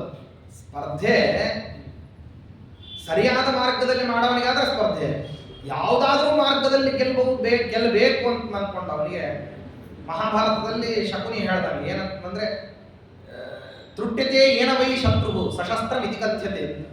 ಯಾವುದರಿಂದ ಶತ್ರು ಸಾಯ್ತಾನೋ ಅದನ್ನ ಶಸ್ತ್ರ ಅಂತ ಅನ್ಕೋ. ಅದು ಯಾವ್ದು ಬೇಕಾದ್ರೂ ಆಗ್ಬೋದು, ಭೇದ ಬುದ್ಧಿ ಆಗಿರ್ಬೋದು, ಬೆಂಕಿ ಆಗಿರ್ಬೋದು, ಅಥವಾ ವಿಷ ಆಗಿರ್ಬೋದು, ಅಥವಾ ಹಗೆತನದಿಂದಾಗಿ ಮಲಗಿದಾಗ ಕೊಲ್ಲುವಂತಹ ಕಾರ್ಯಕ್ರಮ ಆಗಿರ್ಬೋದು, ಏನ್ ಬೇಕಾಗಿರ್ಬೋದು. ಅಂತೂ ಒಟ್ಟಾರೆಯಾಗಿ ಯಾವುದರಿಂದ ಶತ್ರು ಸಾಯ್ತಾನೋ ಅದು ಶಸ್ತ್ರ, ಅದು ಇಂಥದ್ದೇ ಆಗ್ಬೇಕು ಅಂತಿಲ್ಲ ಅಂತ ಹಿಂಗೆ ಹೇಳ್ತಾರೆ. ಆ ರೀತಿಯಲ್ಲಿ ಏನಾರ ಒಂದು ಮಾಡೋಣ ಅಂತಂದ್ರೆ ಅದು ಆಗ್ಲೇ ಆಗ್ತಾ ಇಲ್ಲ. ಈ ವಿಸ್ತೃತವಾಗಿರತಕ್ಕಂಥ ಶಾರೀರಿಕ ಮೀಮಾಂಸಾ ಭಾಷ್ಯವನ್ನು ಓದ್ಕೊಂಡು ಹೋಗಿ ಅವ್ರ ಎದುರಿಗೆ ನಿಂತ್ಕೊಂತೀವಿ ಅಂದ್ರೆ ಸಣ್ಣ ಸಣ್ಣ ವಾಕ್ಯಗಳು, ಶ್ರೀಮದಾಚಾರ್ಯ ವಾಕ್ಯ, ಆದ್ರೆ ನಮ್ಗೆ ಪ್ರತಿಯಾಗಿ ಉತ್ತರನೇ ಕೊಡ್ಲಿಕ್ಕೆ ನೇರವಾಗಿ ಉತ್ತರ ಕೊಟ್ಟು ಸೋಲಿಸೋಣ ಅಂದ್ರೆ ಸಾಧ್ಯ ಆಗ್ತಾ ಇಲ್ಲ. ಸರಳ ಮಾರ್ಗದಿಂದಾಗಿ ಅವರು ಸೂತ್ರಾರ್ಥವನ್ನು ನಿರ್ವಚನೆ ಮಾಡ್ತಾರೆ. ಏನ್ ಸುಲಭವಾಗಿ ಹೇಳ್ತಾರೆ ಗೊತ್ತಾ? ಅವರು ನಾವು ಅದಾದ ಬ್ರಹ್ಮಜಿಜ್ಞಾಸ ಅಂತ ಹೇಳಬೇಕು ಅಂತಂದ್ರೆ ನಾವೆಲ್ಲ ಅದ್ವೈತಿಗಳು ಸೇರ್ಕೊಂಡು ಇನ್ನಿಲ್ದೇ ಇರೋ ಹಂಗೆ 116 ಪತ್ರಗಳನ್ನ ಏನ್ ಮಾಡಿದೀವಿ ಅಂದ್ರೆ ಬರೀ ಅವತರಣಿಕ ಕೊಟ್ಟಿದೀವಿ. ಅವಾಗ ಅಷ್ಟೊಂದೇನಿಲ್ಲ ಅವತರಣಿಕ. ಬ್ರಹ್ಮಣ ಲಕ್ಷಣಮಾಹ ಓಂ ಅಸಾಧು ಬ್ರಹ್ಮಜಿಜ್ಞಾಸ ಇತಿ ಇಟ್ಟ ಗುಣಪರಿಪೂರ್ಣನಾದಂತಹ ಶ್ರೀಹರಿಯ ಲಕ್ಷಣ ಏನದು? ಅಥಾತ್ ಬ್ರಹ್ಮ ಜಿಜ್ಞಾಸ ಜನ್ಮಾದ್ಯಸ್ಯ ಬ್ರಹ್ಮಣ ಲಕ್ಷಣಃ ಜನ್ಮಾದ್ಯಸ್ಯ ಜಿಜ್ಞಾಸಾಯ ಕರ್ತವ್ಯತ್ವೇ ಪ್ರಮಾಣಃ ಅಥಾತ್. ಎಷ್ಟು ಸುಲಭವಾಗಿ ನಾವೆಲ್ಲ ಇಡೀ ಈ ಎಲ್ಲ ಕಲ್ತು ವಿದ್ಯೆ ಎಲ್ಲ ಅಲ್ಲಿ ವಿನಿಯೋಗ ಮಾಡಿದ್ರೂ ಅವರಷ್ಟು ಸುಲಭವಾಗಿ ನಮ್ಗೆ ಹೇಳಿಲ್ಲ. ಇನ್ನು ನಾಚಿಕೆ ಬಿಟ್ಟು ಶ್ರೀಮದಾಚಾರ್ಯ ಭಾಷ್ಯ ಉತ್ಕೃಷ್ಟ ಆದ್ರೆ ನಮಗೇನ್ರಿ ಹಾನಿ, ಸರಿಯಾಗಿ ಆಗಿದೆಯೋ ಅದನ್ನೇ ಒಪ್ಕೊಂಡ್ಬಿಡೋಣ ಅಂತ ನಮ್ಮವರೇ ಒಂದಿಷ್ಟು ಜನ ಹೋಗ್ಬಿಟ್ಟು ಈ ಭಸ್ಮ, ಈ ರುದ್ರಾಕ್ಷಿ ಇದನ್ನೆಲ್ಲ ಬಿಟ್ಟು ಅವ್ರ ಹತ್ರನೇ ಹೋಗಿ ಶಿಷ್ಯರಾಗಿ ಬೇರೆ ಕೆಲವರು ಜನ ಸೇರ್ಕೊಂಡ್ಬಿಟ್ಟಿದ್ದಾರೆ. ಅವ್ರ ಹತ್ರ ಅವ್ರೇನು ಹುಟ್ಟತಾನೆ ಅವ್ರು ತಮ್ಮ ಶಿಷ್ಯರುಗಳನ್ನೆಲ್ಲ ಜೊತೆಗೆ ಹುಟ್ಟಿಸ್ಕೊಂಡೇನು ಕರ್ಕೊಂಡ್ ಬಂದಿರ್ಲಿಲ್ಲ ಅವರು. ಯಾರು? ಶ್ರೀಮದಾಚಾರ್ಯ. ಮತ್ತೆ ಆ ಶಿಷ್ಯರುಗಳೆಲ್ಲ ಎಲ್ಲಿಂದ ಬಂದ್ರು ಅಂದ್ರೆ ನಮ್ಮವರೇ. ಇದೆಂತ ದುರ್ವ್ಯಾಪಾರ ಇದೆ. ಅವ್ರ ಶಿಷ್ಯರುಗಳು ನಮ್ಮ ಶಿಷ್ಯರನ್ನ ಸೋಲಿಸಿದ್ರು ಅಂದ್ರೆ ವಾಸಿ. ಹಂಗಲ್ಲ, ಅವರು ನಮ್ಮವರನ್ನ ಯಾರನ್ನ ಸೋಲಿಸಿದಾರೋ ನಮ್ಮವರು ಸೋತವರೆಲ್ಲರೂ ಅವ್ರ ಹತ್ರ ಹೋಗಿ ಶಿಷ್ಯವೃತ್ತಿಯನ್ನು ಅವಲಂಬನೆ ಮಾಡ್ತಾ ಇದ್ದಾರೆ ಅಂದ್ರೆ ಇನ್ನು ಇದಕ್ಕಿಂತೊಂದು ಘೋರವಾದಂತ ಅಪಮಾನ ಇನ್ನೊಂದಿದೆಯಾ? ನಿನ್ನೆ ತನಕ ಅವನು ಭಸ್ಮ ಮತ್ತೆ ತಿರಿಯಕ್ಕೂ ಇದನ್ನ ಭಸ್ಮಧಾರಣವನ್ನು ಮಾಡಿಕೊಂಡು ರುದ್ರಾಕ್ಷಾದಿಗಳನ್ನು ಹಾಕೊಂಡ್ಬಿಟ್ಟು ಸ್ವಹಂ ಉಪಾಸನ ಮಾಡತಕ್ಕಂಥವನು ಇವತ್ತಿಗೆ ಸರ್ವಸಂಗ ಪರಿತ್ಯಾಗಿ ಆಗಿ ಅವನು ಸರ್ವಸ್ವವನ್ನು ಬಿಟ್ಟು ಅವನು ಇದ್ದಕ್ಕಿದ್ದಂಗೆ ಅದ್ವೈತವಾದ ಅಂತ ಅನ್ನೋದು ಅತ್ಯಂತ ದುರ್ವಾದ ಅಂತ ಹೇಳಿ ಬೈದಿದ್ದಾರೆ. ತ್ರಿವಿಕ್ರಮ ಪಂಡಿತಾಚಾರ್ಯಲ್ಲ ಏನವರೇನು ಜಾತ್ಯ ಏನವರು ಜನ್ಮ ಪ್ರವೃತ್ತಿ ಏನು ಮಾಧ್ಯಮತವನ್ನ ತತ್ವವಾದ ಮತವನ್ನು ಅನುಸರಣೆ ಮಾಡಿದವರಲ್ಲ. ಅವ್ರು ಬಂದದ್ದು ಆನಂತರದಲ್ಲಿ ಹೇಷ ಪಾಷಂಡವಾದ ಅಂತಂದು ಹೇಳ್ಬಿಟ್ಟು ಆನಂತರದಲ್ಲಿ ಬೀತಾರಲ್ಲ. ತದ್ವಿದ್ಯಾ ಭಾಸ್ಜಾಲ ಪ್ರಸರ ವಿಷದರು ದಾಹಲಕ್ಷ ಪ್ರಮಾಣ ಜ್ವಾಲಾ ಮಾಲಾಧಾರಾಗ್ತಿ ಪವನ ವಿಜಯತೆ ದೇವತಾನಸ್ತೃತೀಯ ಅಂತ ಹೇಳಿಬಿಟ್ಟು ಆಚಾರ್ಯನ ಸ್ತೋತ್ರ ಮಾಡಲಿಕ್ಕೆ ಈ ಅವತಾರ ತೃತೀಯಾವತಾರ ಪ್ರಾಪ್ತಿ ಅದಕ್ಕಾಯ್ತು ಅಂದ್ರೆ ಈ ಪಾಷಂಡವಾದವನ್ನು ಖಂಡನ ಮಾಡೋದಕ್ಕೋಸ್ಕರವಾಗಿ ಅಂತ ಹೇಳ್ತಾರೆ. ಇದ್ದದ್ದೆಲ್ಲಿ ಮೊದಲು ಇದೇ ಮಾಯಾವಾದಿಗಳ ಮತದಲ್ಲಿ ಅವರಂತ ಇದಕ್ಕಿಂತ ಅಪಮಾನ ನೋಡ್ರಿ, ನಿಮ್ಮವ್ರು ಯಾರಿದ್ದಾರಲ್ಲ, ನೀವು ಎಷ್ಟನೇದವ್ರು ಅಂತ ನಾವೇನು ಲೆಕ್ಕ ಹಾಕೋದಿಲ್ಲ, ಮೊದಲು ಬಂದವರೆಲ್ಲ ಇಲ್ಲೇ ಇದ್ದಾರೆ ನೋಡ್ರಿ ಅಂತ. ಅವ್ರ ಕಡೆಯವರೆಲ್ಲರೂ ಏನ್ ಮಾಡ್ತಾರೆ ಅಂದ್ರೆ ಹೆಮ್ಮೆಯಿಂದ ತೋರಿಸ್ತಾರೆ ನಮ್ಮ ಜನರನ್ನ. ಇನ್ನ ಹೋಗ್ಲಿ ಒಂದೇ ಕಡೆ ಇದ್ದ ಅಂತ ಅನ್ಕೊಂಡ್ರು, ಅದು ಇಲ್ಲ, ದಿಕ್ಕುಗಳಲ್ಲಿ ವ್ಯಾಪ್ತರಾಗಿಬಿಟ್ಟಿದ್ದಾರೆ ಅವರು. ಹಂಗಂಗ ನಾವು ಅದ್ವೈತ ಮತವನ್ನು ಎಲ್ಲಾ ಕಡೆ ತಂದಿದ್ದು, ಹಂಗ ಮಾಧ್ಯಮತನೂ ಏನಾಗ್ಬಿಟ್ಟಿದೆ ಅಂದ್ರೆ ದಶದಿಕ್ಕುಗಳಲ್ಲಿ ಪ್ರಸಾರವನ್ನ ಕೈಗೊಂಡು ಆಯಾ ಶಿಷ್ಯರುಗಳು ಹೋಗ್ಬಿಟ್ಟು ತಮ್ಮ ಸಿದ್ಧಾಂತವನ್ನು ತಾವು ಹೇಳಲಿಕ್ಕೆ ಆರಂಭ ಮಾಡಿಬಿಟ್ಟಿದೆ. ಹೋಗ್ಲಿ, ಬರ್ತಿರ್ಬೇಕಾದ್ರೆ ಏನಿಲ್ಲಪ್ಪ, ಮೈ ಮೇಲೆ ಅವ್ರು ಮಾದ್ರು ಅಂತ ಗೊತ್ತೇ ಆಗೋದಿಲ್ಲ. ನಮ್ಮವ್ರ ತರ ಏನೋ ಭಸ್ಮ ಗಿಸ್ಮ ಹಾಚ್ಕೊಳ್ಳಾರ್ದಂಗೆ ಎಲ್ಲ ಹಂಗೇನೆ ಎಲ್ಲ ಬಿಟ್ಟು ವರ್ಷಕೊಂಡು ಬಂದ್ಬಿಡ್ತಾರ. ಇಲ್ಲ, ಶಂಖ ಚಕ್ರಾದಿ ಪೃಥ್ವಿಹಿ, ಒಳ್ಳೆ ಅದ್ಭುತವಾದಂತ ಗೋಪಿಚನ್ನ ಮುದ್ರೆ ಢಾಳ ಗಂಗಾರ ಅಕ್ಷತೆ ತುಳಸಿ ಮಾಣೆ ಎಲ್ಲ ಹಾಕೊಂಡ್ಬಿಟ್ಟು ಎದುರಿಗೆ ಬಂದು ಕೂತ್ಕೊಂಡ್ರು ಅಂದ್ರೆ ನೋಡ್ತಿರೋ ಹಂಗೆ ಅವ್ರನ್ನ ಮಾಧುರು ಅನ್ನಲಿ ಅದನ್ನ ಗತ್ಯಂತರವೇ ಇಲ್ಲ. ಎದುರಿಗೆ ಕಾಣಿಸ್ತಾರೆ ಈ ರೀತಿಯಲ್ಲಿ. ಏನು ಹಚ್ಕೊಳ್ಳಾರ್ದ ಬರ್ತಾರೆ? ಇಲ್ಲ, ಏನು ಹಚ್ಕೊಳ್ಳಾರ್ದ ಬರೋದಿಲ್ಲ ಅವ್ರು ಬರ್ತಿರ್ಬೇಕಾದ್ರೆ ಹೆಂಗಂದ್ರೆ ನಾವು ಮಾಧುರು ಪರಮಾತ್ಮ ಈಶ, ನಾವು ದಾಸರು ಅಂತ ಹೇಳ್ತಕ್ಕಂಥ ಚಿಹ್ನೆಗಳೇನಿದ್ದಾವೆ ಅವನು ಚೆನ್ನಾಗಿ ಢಾಳಾಗಿ ಹಚ್ಕೊಂಡು ಬಂದು ಎದುರಿಗೆ ಮುಂದೆ ಕುತ್ಕೋತಾರೆ. ಏನ್ ಮಾಡೋಣ? ದೊಡ್ಡ ಸಮಸ್ಯೆ. ಅದಕ್ಕೋಸ್ಕರವಾಗಿ ಮತ್ತೆ ಅವರು ಸಭಾ ಸಮುದ್ರದಲ್ಲಿ ಹೆಂಗ್ ಬರ್ತಾರೆ ಅಂತಂದ್ರೆ ಯಾರು ಅವರನ್ನ ಹಿಡಿಲಿಕ್ಕೆ ಆಗೋದಿಲ್ಲ. ಇಡೀ ಸಾಗರದ ಹಾಗೆ ನಾವು ಎಲ್ಲಾ ಕಡೆ ವ್ಯಾಪರಿಸ್ಕೊಂಡಿದ್ರೆ ನಮ್ಮ ಇಡೀ ಸಾಗರದ ಮಧ್ಯದಲ್ಲಿ ಮೊಸಳೆ ಬಂದಂಗೆ ಬರ್ತಾರೆ. ಆ ಒಂದು ಮೊಸಳೆ ಏನ್ ಮಾಡ್ತಿದೆ ಅಂತಂದ್ರೆ ಅದಕ್ಕೆ ನೀರಿನಲ್ಲಿ ಇರಬೇಕಾದ್ರೆ ಬಲು ಸಾಮರ್ಥ್ಯ. ಅದಕ್ಕೆ ಮೊಸಳೆಗೆ ಅದು ಎಷ್ಟು ಸಾಮರ್ಥ್ಯೋಪೇತವಾಗಿರ್ತದೆ ಅಂದ್ರೆ ನೆಲದ ಮೇಲೆ ಓಡಾಡೋರು ಎಷ್ಟು ಜನ ಬೇಕಾದವ್ರು ನೀವು ದಾಳಿ ಮಾಡ್ರಿ, ಅದಕ್ಕೆ ಆಶ್ರಯೀಭೂತವಾದಂತಹ ಸಾಗರವನ್ನ ಹಿಡ್ಕೊಂಡೇ ಅದು ನೆಲದ ಮೇಲೆ ಓಡಾಡೋರ್ನ ಹೆಂಗ್ ನೀರಿನಲ್ಲಿ ಮುಳುಗಿಸ್ತದೋ ಹಂಗೆ ನಮ್ಮ ಅದ್ವೈತ ವೇದಾಂತ ಅಂತ ಅನ್ನೋದು ಸಾಗರೋಪಾದಿಯಲ್ಲಿ ಇದ್ರೂ ಅದೇ ಸಿದ್ಧಾಂತವನ್ನು ಬಳಸಿ ನಮ್ಮ ಸಿದ್ಧಾಂತದಲ್ಲಿ ಇರ್ತಕ್ಕಂಥ ಲೋಪದೋಷಗಳನ್ನು ನಮ್ಮ ಎದುರಿಗೆ ಢಾಣಾಢಂಗರವಾಗಿ ಹೇಳ್ತಾರೆ ಅವರು. ತಮ್ಮ ಸಿದ್ಧಾಂತ ಬಳಸಲಿಕ್ಕೆ ಆಗೋದಿಲ್ಲ ಅವರು. ಇಲ್ಲಿ ಆಮೇಲೆ ನಮ್ಮ ಸಿದ್ಧಾಂತ ಆಮೇಲೆ ಹೇಳ್ತೀವಿ, ಮೊದಲು ನಿಮ್ದು ಹೇಳ್ರಿ ಅಂತ ಹೇಳಿ ಎಲ್ಲ ಉದ್ದಕ್ಕೂ ನಮ್ಮಲ್ಲಿ ಕೇಳಿಸಿಕೊಂಡು ಅದನ್ನ ಯಥವಾ ತತ್ವ ತುಲಾಮಾನ ಖಂಡನ ಮಾಡಿಬಿಟ್ಟು ಆ ನಂತರದಲ್ಲಿ ಏನ್ ಹೇಳ್ತಾರೆ, ಇವು ಯಾವುದು ನಮ್ಮ ವಾಕ್ಯಗಳಲ್ಲ, ನಿಮ್ಮವರದೇ ವಾಕ್ಯ. ಏನ್ ಮಾಡ್ಬೇಕಿದೆ? ಅವರು ತಾವು ಯಾವುದೇ ವಿಧವಾಗಿರ್ತಕ್ಕಂಥ ಸೇಫ್ ಗಾರ್ಡ್ಸ್ ಇಟ್ಕೊಂಡಿರೋದಿಲ್ಲ, ಏನು ಇರೋದಿಲ್ಲ ಅವ್ರ ಹತ್ರ. ನಿರಾಯುಧರಾಗಿ ಬಂದಿದ್ದಾರೆ, ಅವ್ರನ್ನ ನುಂಗಿ ಬಿಡ್ಬೋದು ಅಂತ ನಾವು ಅನ್ಕೊಂಡ್ರೆ ಅಲ್ಲ. ಹೆಂಗೊಂದು ದೊಡ್ಡ ಹತ್ತಿಯ ರಾಶಿಯನ್ನು ಒಂದು ಕಿಡಿ ಯಾವ ರೀತಿಯಲ್ಲಿ ಸುಟ್ಟ ಭಸ್ಮ ಮಾಡಬಹುದು, ಹಂಗೆ ಇಷ್ಟು ಜನ ಇರ್ತೀವಿ ನಾವು. ಅವ್ರು ಕೇಳೋ ಒಂದು ಪ್ರಶ್ನೆಗೆ ಉತ್ತರ ಕೊಡ್ಲಿಕ್ಕಾಗೋದಿಲ್ಲ. ಹೋಗ್ಲಿ, ಇನ್ನು ಈ ರೀತಿಯಲ್ಲಿ ನಾವೇನೋ ಹೊಗಳ್ತಾ ಇದ್ದೀವಿ ಅಂತ ಅನ್ಕೊಳ್ಳಿಕ್ ಹೋಗ್ಬೇಡ್ರಿ. ತೀವ್ರ ಸಂಕಟ ಆದಾಗ ಹೇಳ್ಕೊಳ್ಳಾರದನೆ ವಿಧಿ ಇಲ್ಲ, ಅದಕ್ಕೆ ಹೇಳ್ಕೊಳ್ತಾ ಇದ್ದೀವಿ. ಹೌದಪ್ಪ, ಈ ರೀತಿ ಎಲ್ಲ ಆಗ್ತಾ ಇದೆ, ಅದರಿಂದಾಗಿ ನಾವು ಹೋಗೋಣ ಅಂತಂದ್ರೆ ಆಗೋದಿಲ್ಲ. ಕ್ರಮೇಣ ಏನ್ ಮಾಡ್ತಾರೆ ಅಂದ್ರೆ ಎಲ್ಲಾ ದೋಷಗಳನ್ನು ಎತ್ತಿ ಬಿಟ್ಟು ನಿಮ್ಮ ಸಿದ್ಧಾಂತವನ್ನ ನೀವೇ ತುಚ್ಛೀಕರಣ ಮಾಡಬೇಕು, ಆ ಸ್ಥಿತಿಗೆ ನಮ್ಮನ್ನು ತಂದು ನಿಲ್ಲಿಸ್ಬಿಡ್ತಾರ. ಇದು ದೊಡ್ಡ ದುರಂತ. ಅದಕ್ಕೋಸ್ಕರವಾಗಿ ನಮಗೆ ಏನು ಮಾಡ್ಲಿಕ್ಕೂ ಸಾಧ್ಯ ಆಗ್ತಿಲ್ಲ. ಅದಕ್ಕಾಗಿ ಏನ್ ಮಾಡೋಣ ಅಂತಂದ್ರೆ ಎಲ್ಲರೂ ಸೇರ್ಕೊಂಡು ಮತ್ತೆ ಅವರನ್ನ ಸೋಲಿಸ್ತಕ್ಕಂತಹ ಒಂದು ವ್ಯವಸ್ಥಿತವಾದಂತಹ ಪಂಥವನ್ನ ಮಾರ್ಗವನ್ನು ನಿರ್ಮಾಣ ಮಾಡೋಣ. ಅದಕ್ಕೂ ಒಬ್ಬವನು ಬಂದು ಹೇಳ್ತಾನೆ, ನೋಡ್ರಿ ಅಷ್ಟು ಸುಲಭ ಇಲ್ಲ. ಅವ್ರನ್ನ ನೀವು ಸೋಲಿಸಬೇಕು ಅಂತಂದ್ರೆ ನಿಮ್ಮಲ್ಲಿ ಯಾರಾದರೂ ಒಬ್ರು ಅದಕ್ಕೆ ಸಿದ್ಧರಾಗಿ. ಅದಕ್ಕೆ ಯಾರು ಸಿದ್ಧರಾಗ್ತೀವಿ? ಸೋಲಿಸ್ತಕ್ಕಂಥ ಕ್ರಮ ಹೆಂಗೆ, ಪ್ಲಾನ್ ಎ ಯಾವುದು, ಪ್ಲಾನ್ ಬಿ ಯಾವುದು ಅಂತೆಲ್ಲ ಮಾಡ್ಲಿಕ್ಕೆ ಶುರು ಮಾಡ್ತಾರೆ. ಅದಕ್ಕಾಗಿ ಆ ಪದ್ಮತೀರ್ಥ ಪುಂಡರೀಕಪುರಿ ಅಂತ ಅನ್ನೋರನ್ನೆಲ್ಲ ಸೇರಿಸಿಕೊಂಡು ಮೊದಲು ವಾಕ್ಯಾರ್ಥ ಕೇಳಿಸಿ ಅವ್ರನ್ನ ಏನ್ ಮಾಡ್ತಾರೆ ಅಂತಂದ್ರೆ ಅದೆಲ್ಲ ಹೇಗಿತ್ತು ಅಂತಂದ್ರೆ ಹಿಂದಕ್ಕೆ ಪಾಂಡವರನ್ನು ಎಲ್ಲರನ್ನೂ ಕೂಡ ಚತುರ್ಗ್ರಹದ ದಾಹದ ಮೂಲಕವಾಗಿಯೋ ಅಥವಾ ವಿಷಾದಿಗಳನ್ನು ಕೊಡೋದ್ರ ಮೂಲಕವಾಗಿಯೋ ಅಥವಾ ರಾಜ್ಯಸಭಾದಲ್ಲಿ ಅಪಮಾನ ಮಾಡೋದ್ರ ಮೂಲಕವಾಗಿಯೋ ಪಾಂಡವರನ್ನ ನಾಶ ಮಾಡಬೇಕು ಅಂತ ದುರ್ಯೋಧನಾದಿಗಳು ಯಾವ ರೀತಿಯಲ್ಲಿ ತಾವು ಮಾಡಿಕೊಂಡಿದ್ರು ಆ ಸಭೆಯನ್ನ ಹೋಲೋ ಅಂತ ಒಂದು ಸಭೆಯನ್ನು ನಿರ್ಮಾಣ ಮಾಡಿದ್ರು. ಅದರಲ್ಲಿ ಒಬ್ಬನು ಎದ್ದು ನಿಂತು ಹೇಗೆ ಆಚಾರವನ್ನ ಮತ್ತೆ ಸೋಲಿಸಬೇಕು ಅನ್ನೋದರ ಬಗ್ಗೆ ವಿಸ್ತಾರವಾಗಿ ಉಪನ್ಯಾಸವನ್ನು ಮಾಡ್ತಾರೆ. ತುಂಬಾ ವಿಸ್ತಾರ ಇದೆ, ನಾಳೆ ದಿವಸ ಹೇಳ್ತೀನಿ. ಶ್ರೀಕೃಷ್ಣ.